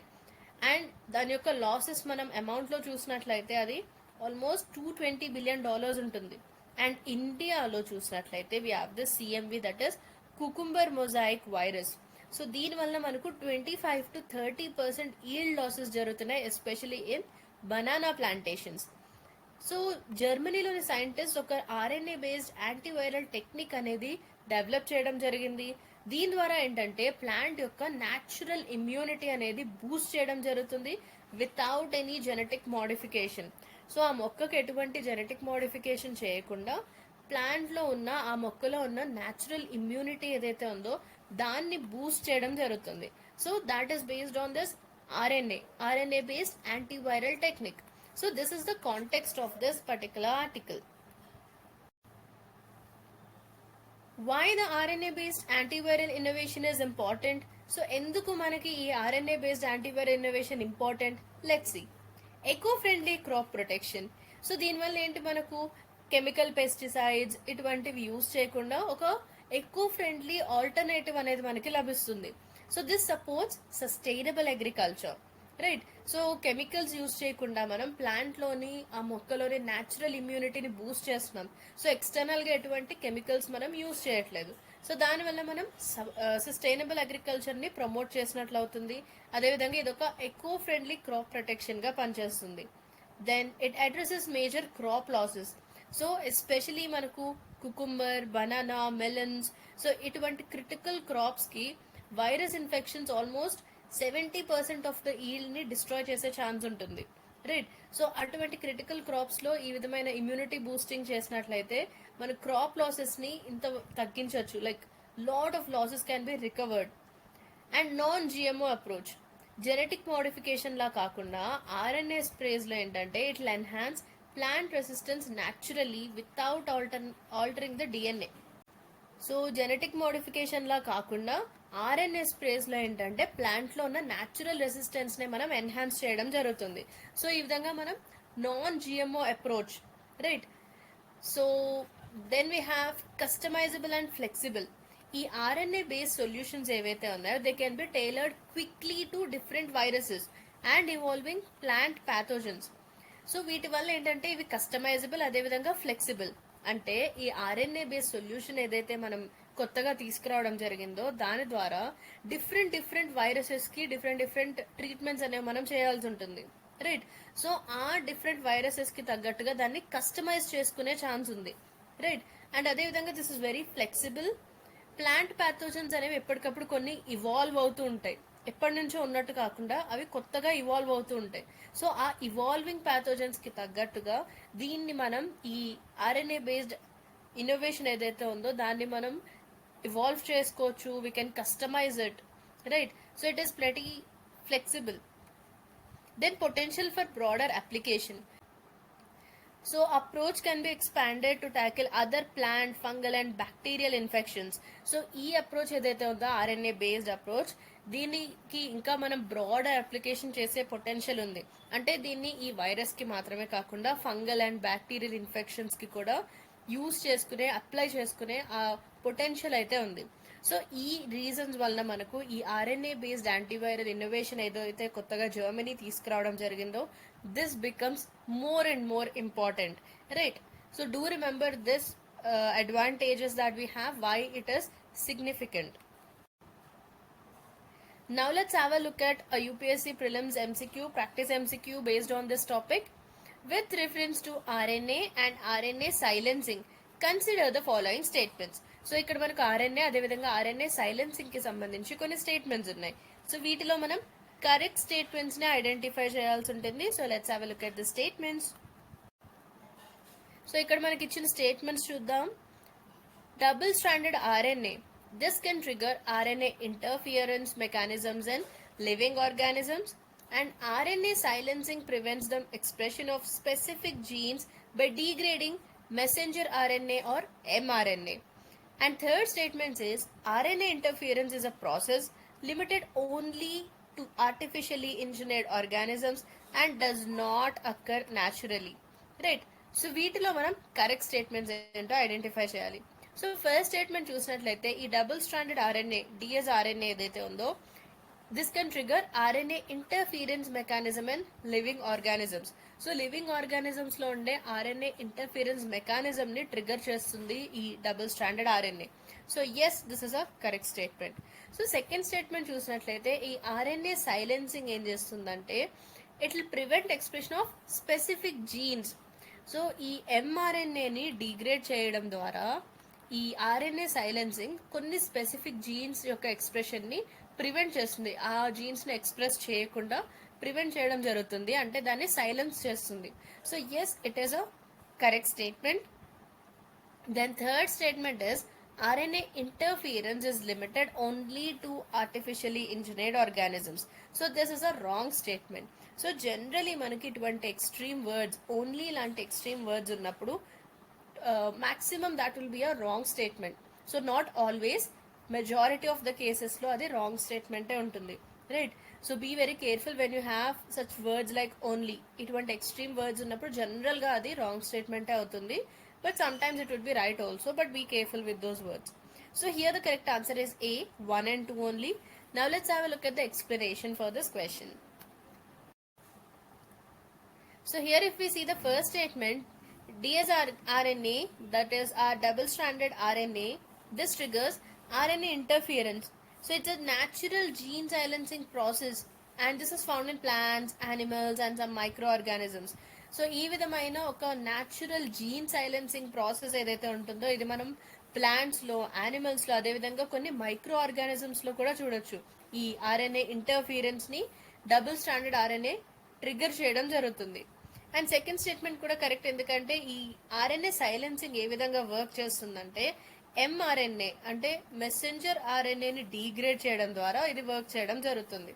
సో దీని ద్వారా ఏంటంటే ఒక టార్గెటెడ్ జీన్ ఎక్స్ప్రెస్ చేయకుండా దాన్ని ప్రివెంట్ చేయడం జరుగుతుంది. That is how it silences that. So it is RNA silencing.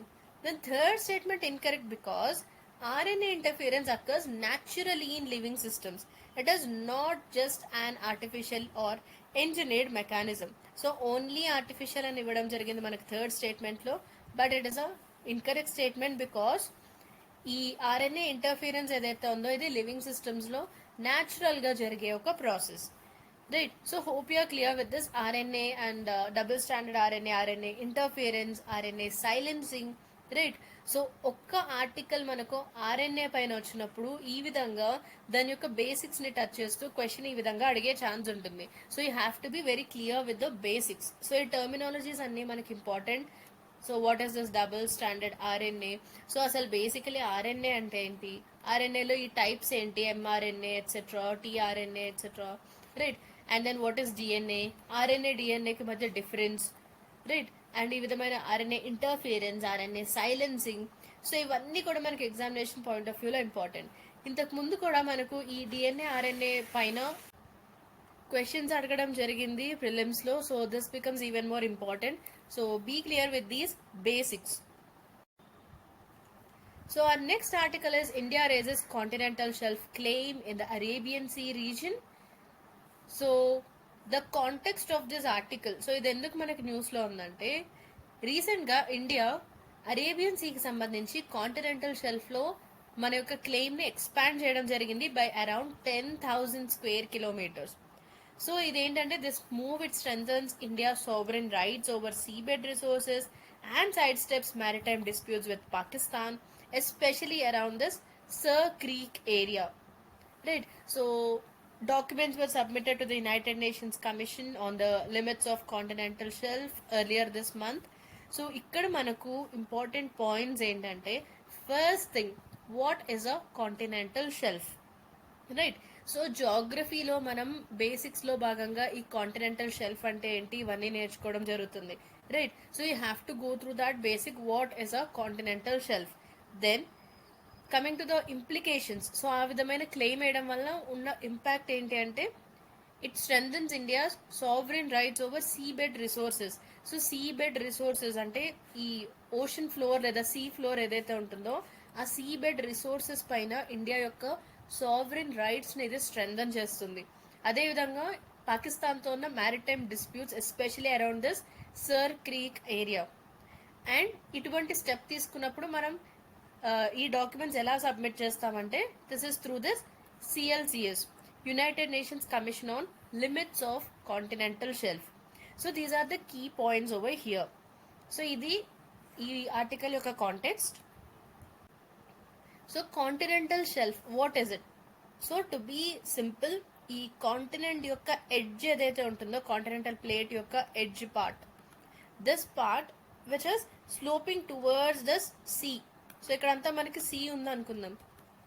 Right. And this is the continental plate, this is the sea plate or the ocean plate. So ఎక్కడైతే ఈ continental plate యొక్క edge అనేది ocean floor వైపు slope అవుతుందో that gently sloping seaward extension ఏదైతే ఉంటుందో దాన్నే మనం కాంటినెంటల్ షెల్ఫ్ గా పిలవడం జరుగుతుంది.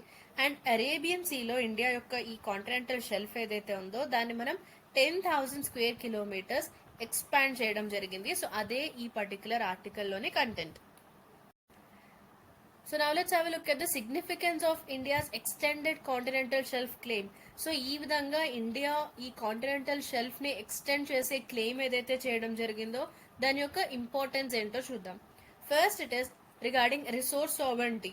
So it grants India exclusive rights to explore minerals, అదేవిధంగా మనకి హైడ్రోకార్బన్స్ అండ్ సీ బెడ్ పైన ఏవైతే రిసోర్సెస్ ఉంటాయో వీటిపైన ఇండియాకి ఎక్స్క్లూజివ్ రైట్స్ అనేవి వస్తాయి. Then strategic advantage. So it avoids contentious areas near Pakistan. So మనకు సర్ క్రీక్, కచ్ రీజన్, సో ఈ ఏరియాస్లో మనకు పాకిస్తాన్తో కొంచెం ఇష్యూస్ ఉన్న ఏరియాస్ ఉన్నాయి. రైట్. సో వాటిని మనం అవాయిడ్ చేయొచ్చు. సెక్యూరింగ్ అన్డిస్ప్యూటెడ్ జోన్స్, ఎటువంటి డిస్ప్యూట్స్ లేని జోన్స్ మనకు లభిస్తాయి. Then compliance with UNCLOS.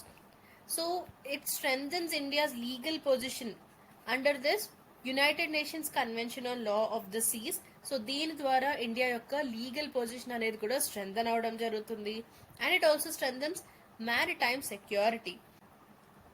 So ఈ మ్యారిటైమ్ క్లెయిమ్స్ ఏవైతే సావరెన్ మ్యారిటైమ్ క్లెయిమ్స్ ఉన్నాయో వీటిని ఎక్స్పాండ్ చేయడం ద్వారా ఇండియా యొక్క ఇండో పసిఫిక్ స్ట్రాటజిక్ గోల్స్ ని కూడా మనం సపోర్ట్ చేసినట్లు అవుతుంది. అండ్ అదేవిధంగా economic potential, mining rights over new seabed areas.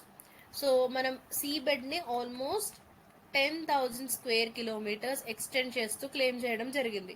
So ఈ ఎక్స్పాన్షన్ చేసినప్పుడు ఏమవుతుంది, మనకు కొత్త సీబెడ్ ఏరియాస్ అనేవి లభిస్తాయి. సో దానివల్ల మనకు వాటిపైన కూడా will get those mining rights.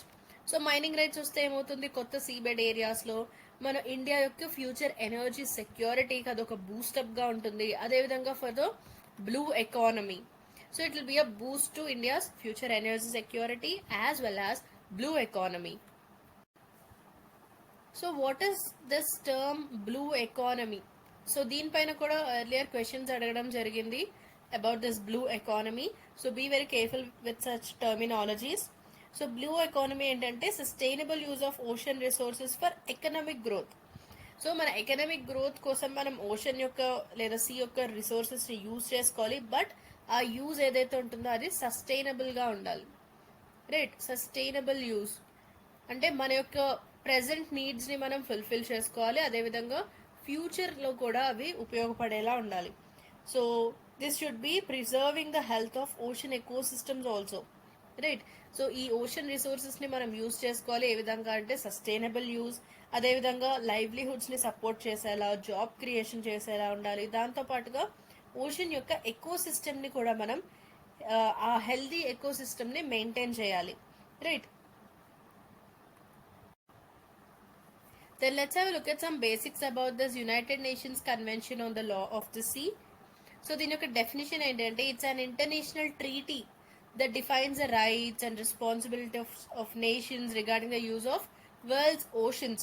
So మనకి వరల్డ్ లో ఎన్నైతే ఓషన్స్ ఉన్నాయో different types of oceans, so ఈ ఓషన్స్ అన్నిటికీ సంబంధించి ఆ నేషన్స్ యొక్క రైట్స్ ఎంతవరకు ఉన్నాయి, వాటి యొక్క రెస్పాన్సిబిలిటీస్ ఏమున్నాయి, సో ఇవన్నీ కూడా డిఫైన్ చేసే ఒక ఇంటర్నేషనల్ ట్రీటీ ఇది. And it establishes rules for example మన మ్యారిటైమ్ బౌండరీస్ ఎంతవరకు ఉన్నాయి, నావిగేషన్ రైట్స్ ఎంతవరకు ఉన్నాయి, రిసోర్స్ మేనేజ్మెంట్ ఏ విధంగా చేయాలి, ఎన్వైరన్మెంటల్ ప్రొటెక్షన్ మెజర్స్, సో వీటన్నిటికీ సంబంధించి రూల్స్ పెట్టడం జరుగుతుంది బై దిస్ అన్క్లాస్. అండ్ దీన్ని సైన్ చేసింది 1982లో and it came into force from 1994, remember this. And especially ఈ విధమైన ఇంటర్నేషనల్ ఆర్గనైజేషన్స్ లేదా బాడీస్ ఉన్నప్పుడు ఇండియా దాన్ని రాటిఫై చేసిందా లేదా అనేది మనకు చాలా ఇంపార్టెంట్ ఎగ్జామినేషన్ పాయింట్ ఆఫ్ వ్యూలో. So yes, India has ratified this UNCLOS back in 1995. So దీన్నే కాన్స్టిట్యూషన్ ఆఫ్ ఓషన్స్ గా కూడా పిలవడం జరుగుతుంది. So here you can see this term continental shelf. So ఇది మన ల్యాండ్ అనుకుంటే ఇక్కడ వరకు మనకు up to the base line, right. So దీన్ని మనం ఇంటర్నల్ వాటర్స్ గా పిలవడం జరుగుతుంది. అండ్ అక్కడ నుండి up to 12 nautical miles it is called as territorial seas. And then here you can see the continental shelf. So ఇక్కడ ఏదైతే ఈ ల్యాండ్ ఉందో కాంటినెంటల్ షెల్ఫ్ యొక్క edge, right. So this is the last part or edge part of continental plate. So ఇక్కడ నుండి మనకు continental shelf అనేది ఉంటుంది. So you can see this gentle slope, ఈ విధంగా స్లోప్ అవుతుంది towards the sea are ocean. That is what is our continental shelf. So ఈ terminologies మనకి ఇంపార్టెంట్. ఎక్కడి వరకు మనకి ఎక్స్క్లూజివ్ ఎకనామిక్ జోన్ ఉంది up to 200 nautical miles, right. You can also see the national airspace and international airspace, high seas. So ఈ terms అన్ని important. Try to remember these basics. Now let's have a look at the major provisions. Territorial sea. So territorial sea అంటే మనకు 12 nautical miles from the baseline. Baseline already మనం చూసాం. ఆ base line నుండి 12 nautical miles వరకు ఉన్నది territorial see గా పిలువబడుతుంది. సో టెరిటోరియల్ సీ అంటే ఏంటంటే దానిలో మనకు ఆ కోస్టల్ స్టేట్ ఏదైతే ఉంటుందో దానికి ఫుల్ సావరెంటీ ఉంటుంది. And then exclusive economic zone EEZ. So ఇది అప్ టు 200 nautical miles వరకు ఉంటుంది. అండ్ ఈ 200 nautical miles వరకు మెరైన్ రిసోర్సెస్ పైన రైట్స్ ఉంటాయి. And then continental shelf. So ఇది ల్యాండ్ టెరిటరీ యొక్క న్యాచురల్ ప్రొలాంగేషన్. సో మనం చూసాం కాంటినెంటల్ షెల్ఫ్ యొక్క ఎడ్జ్ అని. సో ఇది న్యాచురల్ గా ఈ విధంగా ఓషన్ వాటర్ సైడ్ ఇది బెండ్ అవడం లేదా స్లోప్ అవడం చూడొచ్చు మనం. సో ఆ natural prolongation of land territory ఏదైతే ఉంటుందో దాన్ని మనం కాంటినెంటల్ షెల్ఫ్ గా పిలవడం జరుగుతుంది. అండ్ ఇది it can be extended beyond this exclusive economic zone. Exclusive economic zone 200 nautical miles వరకు ఉంటుంది. బట్ ఈ కాంటినెంటల్ షెల్ఫ్ అనేది అప్ టు 350 nautical miles కూడా ఎక్స్టెండ్ అయి ఉండొచ్చు with the approval of the United nations. So United nations approval తో దీన్ని up to 350 nautical miles కూడా ఎక్స్టెండ్ చేయొచ్చు. Then freedom of navigation and overflight. So it ensures international ships and aircraft they can pass through the international waters. So international waters లో మనకి international ships అదే విధంగా air crafts కూడా వెళ్ళొచ్చు. And then marine resources management. So దీనిలో భాగంగా ఇది mining, fishing and ocean resources యొక్క ఎక్స్ప్లాయిటేషన్ కి సంబంధించి రెగ్యులేషన్స్ పెట్టడం జరుగుతుంది. సో ఈ ఇంటర్నేషనల్ వాటర్స్ కి సంబంధించి కానీ మెరైన్ రిసోర్సెస్ కి సంబంధించి ఏదైనా డిస్ప్యూట్ వచ్చినప్పుడు we have some dispute resolution mechanisms like international tribunal for the law of Cs.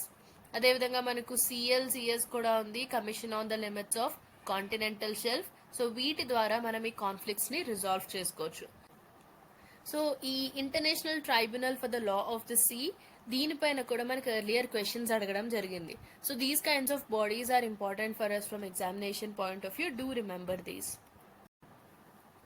So next article is ISRO's second short hot test of semi cryogenic engine a success. So ఇది ఎందుకు news లో ఉంది, దీని యొక్క context ఏంటంటే ISRO recent గా second short duration hot test అనేది చేయడం జరిగింది for it's semi cryogenic engine at ISRO Propulsion Complex at Mahendragiri.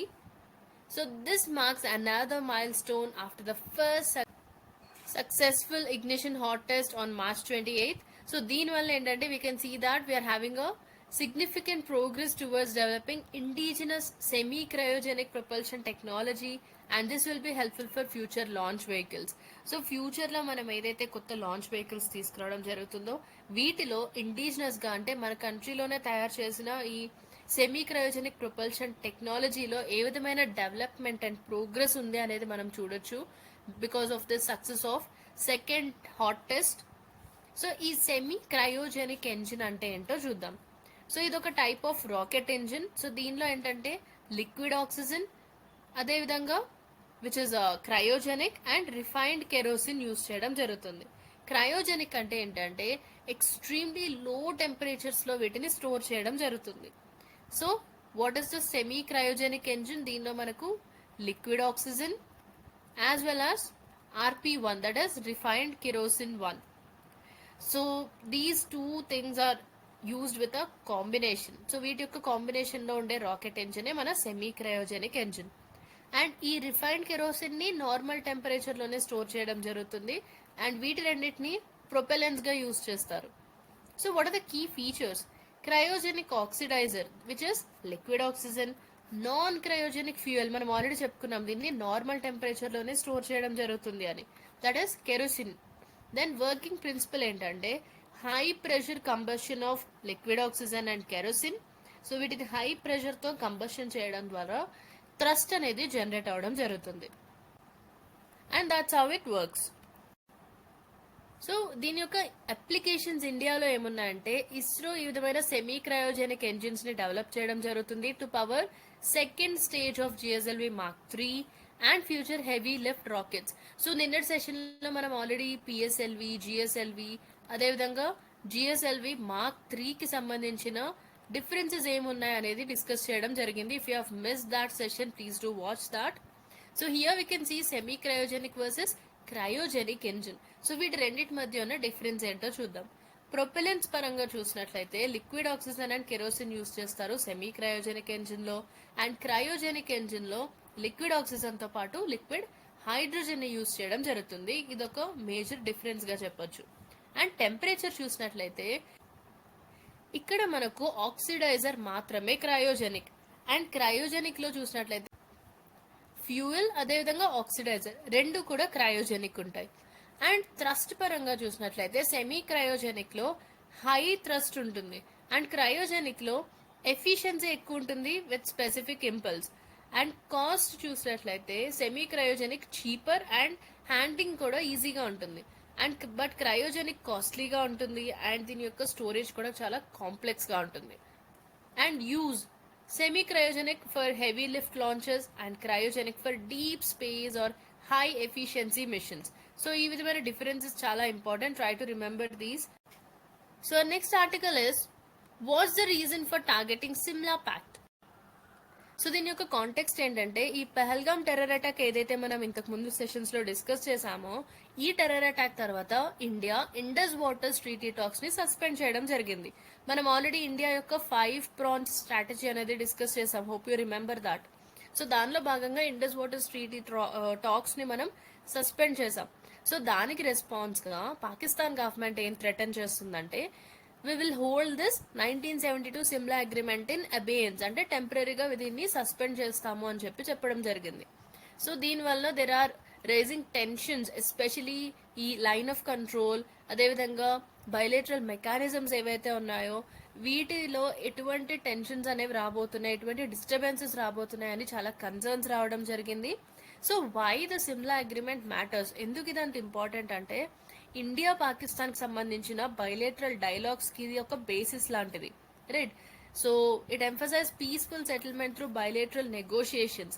Third parties ఎవరు ఎంటర్ అవ్వకుండా ఇండియా పాకిస్తాన్ మధ్య ఏదైనా ఇష్యూ ఉన్నప్పుడు ఈ 2 కంట్రీసే సాల్వ్ చేసుకోవాలి అని దీనిలో డిస్కస్ చేయడం జరిగింది according to this Simla agreement. And దీనిలో మనం లైన్ ఆఫ్ కంట్రోల్ ని కూడా డిఫైన్ చేయడం జరిగింది.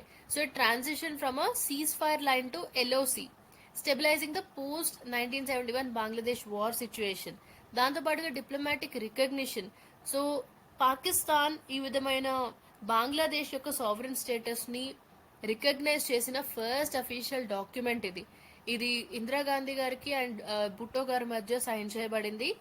And framework for conflict resolution. Right. So మనకు కార్గిల్ డిస్ప్యూట్ జరిగింది 1999లో, అదేవిధంగా క్రాస్ బోర్డర్ ఇష్యూస్ జరిగాయి. సో అటువంటప్పుడు ఏ విధంగా ఈ డిస్ప్యూట్స్ని హ్యాండిల్ చేయాలి అనేది కూడా ఆ ఫ్రేమ్వర్క్ కూడా ఉంటుంది దీనిలో. And it's a symbol of post war reconciliation. Right. So అప్పటి వరకు ఏదైతే ఈ బంగ్లాదేశ్ వార్ జరగడం అండ్ ఇండియా పాకిస్తాన్ మధ్య చాలా ఇష్యూస్ అయ్యాయి. సో వాటన్నిటికీ కూడా ఒక పోస్ట్ వార్ రికన్సిలియేషన్కి ఇది ఒక సింబల్గా ఉండింది. Then our next article is Bring Pahalgam Attack Sponsors to Justice, says UNSC. So దీని యొక్క కాంటెక్స్ట్ ఏంటంటే యునైటెడ్ నేషన్స్ సెక్యూరిటీ కౌన్సిల్ ఈ టెర్రర్ అటాక్ ఏదైతే జరిగిందో మనకి జమ్మూ అండ్ కాశ్మీర్లోని పహల్గామ్లో, it has condemned it in strongest terms where 26 people were killed. And UNSC called on all the states to cooperate actively with Indian authorities. So Indian అథారిటీస్తో అన్ని countries కూడా cooperate చేయాలని చెప్పడం జరిగింది. To bring perpetrators, organizers, financiers and sponsors of this attack to justice. So UNSC ఈ విధంగా టెర్రరిజంకి అగేన్స్ట్గా ఏం చేయగలదంటే టెర్రరిజంని కండెమ్ చేస్తూ రెజల్యూషన్స్ అడాప్ట్ చేయగలదు, అదేవిధంగా టెర్రరిస్ట్ ఎంటిటీస్కి అగేన్స్ట్గా శాంక్షన్స్ ఇంపోజ్ చేయగలదు, అదేవిధంగా కౌంటర్ టెర్రరిజం కమిటీస్ అండ్ మ్యాండేట్స్ని కూడా ఎస్టాబ్లిష్ చేస్తుంది. And calls on states to enhance cooperation or take legal measures. So ఈ ఆర్టికల్కి సంబంధించి మనకి ప్రిలిమ్స్ కాన్సెప్ట్స్ ఏమున్నాయంటే United Nations Security Council. So ఇది ఒక principal United Nations body. So దీని ద్వారా international peace and security maintain చేయడం జరుగుతుంది. అండ్ దీనిలో భాగంగా 15 మెంబర్స్ ఉంటారు, 5 permanent members and 10 non permanent members. And permanent members ఎవరైతే ఉంటారో వారిని P5గా పిలవడం జరుగుతుంది. సో ఆ P5 కంట్రీస్ ఏంటి అంటే China, France, Russia, United Kingdom and the United States. Terrorism and international law. Terrorism అనేది పీస్ అండ్ సెక్యూరిటీకి ఒక థ్రెట్గా పరిగణించడం జరుగుతుంది under the international law. But యుఎన్కి సంబంధించి దీనికి ఒక సింగిల్ కాంప్రహెన్సివ్ డెఫినిషన్ అయితే లేదు. Then Comprehensive Convention on International Terrorism and India propose UN treaty. So దీని యొక్క మేజర్ ఎయిమ్ ఏంటంటే అన్ని ఫార్మ్స్లో కూడా ఇంటర్నేషనల్ టెర్రరిజంని క్రిమినలైజ్ చేయాలి without any exception or pending adoption. So that is about CCIT. So our last article for today is Government brings Cybercrime Center I4C under PMLA. So దీని యొక్క కాంటెక్స్ట్ ఏంటో చూద్దాం. గవర్నమెంట్ రీసెంట్గా ఈ Indian cyber crime coordination centre I4C దీన్ని authorise చేయడం జరిగింది. So that enforcement directorate నుండి ఇన్ఫర్మేషన్ని షేర్ అండ్ రిసీవ్ చేసుకోవచ్చు under the framework of PMLA, that is Prevention of Money Laundering Act. So దీని యొక్క ఎయిమ్ ఏంటంటే మనీ ట్రైల్స్ని ఇంకా బెటర్గా ట్రాక్ చేయడానికి, అదేవిధంగా సైబర్ ఫ్రాడ్స్ ఏవైతే జరుగుతున్నాయో వీటిని ఇంకా ఎఫెక్టివ్గా కంబాట్ చేయడానికి. సో ఇవి దీని యొక్క మేజర్ ఆబ్జెక్టివ్స్. సో అసలు I4C అంటే ఏంటో చూద్దాం. దీన్ని మినిస్ట్రీ ఆఫ్ హోమ్ అఫేర్స్ 2018లో లాంచ్ చేయడం జరిగింది. అండ్ దీని యొక్క ఆబ్జెక్టివ్ ఏంటంటే అన్ని టైప్స్ ఆఫ్ సైబర్ క్రైమ్స్ని డీల్ చేయడం in a coordinated and comprehensive manner. And దీని యొక్క కీ ఫంక్షన్స్ చూసినట్లయితే సైబర్ క్రైమ్ ఇన్వెస్టిగేషన్కి సంబంధించి ఒక నేషనల్ ప్లాట్ఫామ్ని ఎస్టాబ్లిష్ చేయడం, అండ్ పోలీస్ ఫోర్సెస్కి ట్రైనింగ్ అండ్ కెపాసిటీ బిల్డింగ్ని ప్రొవైడ్ చేయడం, and cyber crime reporting portal. So ఇది పబ్లిక్ గ్రీవెన్స్ రిడ్రెసల్ కోసం, అండ్ సైబర్ క్రైమ్ టెక్నాలజీస్లో రీసెర్చ్ చేయడం, innovation. Right. So these are the key functions. And దీని హెడ్ క్వార్టర్స్ వచ్చేసి న్యూఢిల్లీలో ఉన్నాయి. సో ఈ PMLA అంటే ఏంటో చూద్దాం. So this is actually enacted to prevent money laundering. So money లాండరింగ్ని ప్రివెంట్ చేయడం కోసమే ఈ prevention of money laundering act of 2002 తీసుకురావడం జరిగింది. దీని ద్వారా it provides for confiscation of property derive from or involved in money laundering. And దీన్ని ఎవరు ఎన్ఫోర్స్ చేస్తారంటే ED, that is enforcement directorate. And దీని యొక్క కీ ఫీచర్స్ ఏంటంటే మనీ లాండరింగ్ అనే అఫెన్స్ అంటే ఏంటి అనేది దీనిలో క్లియర్గా డిఫైన్ చేయడం జరిగింది under section 3. And proceeds of క్రైమ్ని అటాచ్ చేయడం, అదేవిధంగా కన్ఫిస్కేట్ చేయడం జరుగుతుంది. అండ్ ఇన్వెస్టిగేషన్, అడ్జుడికేషన్, ట్రయల్కి సంబంధించిన ప్రొసీజర్ని కూడా ఎస్టాబ్లిష్ చేయడం జరిగింది. And it empowers authorities to share information under section 66 so that better enforcement చేసే ఛాన్స్ ఉంటుంది. సో దీని యొక్క మేజర్ ఆబ్జెక్టివ్ ఏంటంటే to ensure that criminals are deprived of their ill gotten wealth. So illegal means ద్వారా ఏదైతే wealth రావడం జరుగుతుందో ఆ వెల్త్ ని క్రిమినల్స్ నుంచి తీసుకోవడమే దీని యొక్క major objective, right. So that's a brief about our PMLA, Prevention of Money Laundering Act of 2002. So just go through clearly about these basics. అసలు మనీ లాండరింగ్ అంటే ఏంటి, మనీ లాండరింగ్ ఏ విధంగా చేయడం జరుగుతుంది, సో సెక్షన్ 3లో దీని యొక్క డెఫినేషన్ ఏ విధంగా ఇచ్చారు. So just go through those basics. This will really help you in the examination. So that's all about the articles for today. So hope you have liked this video.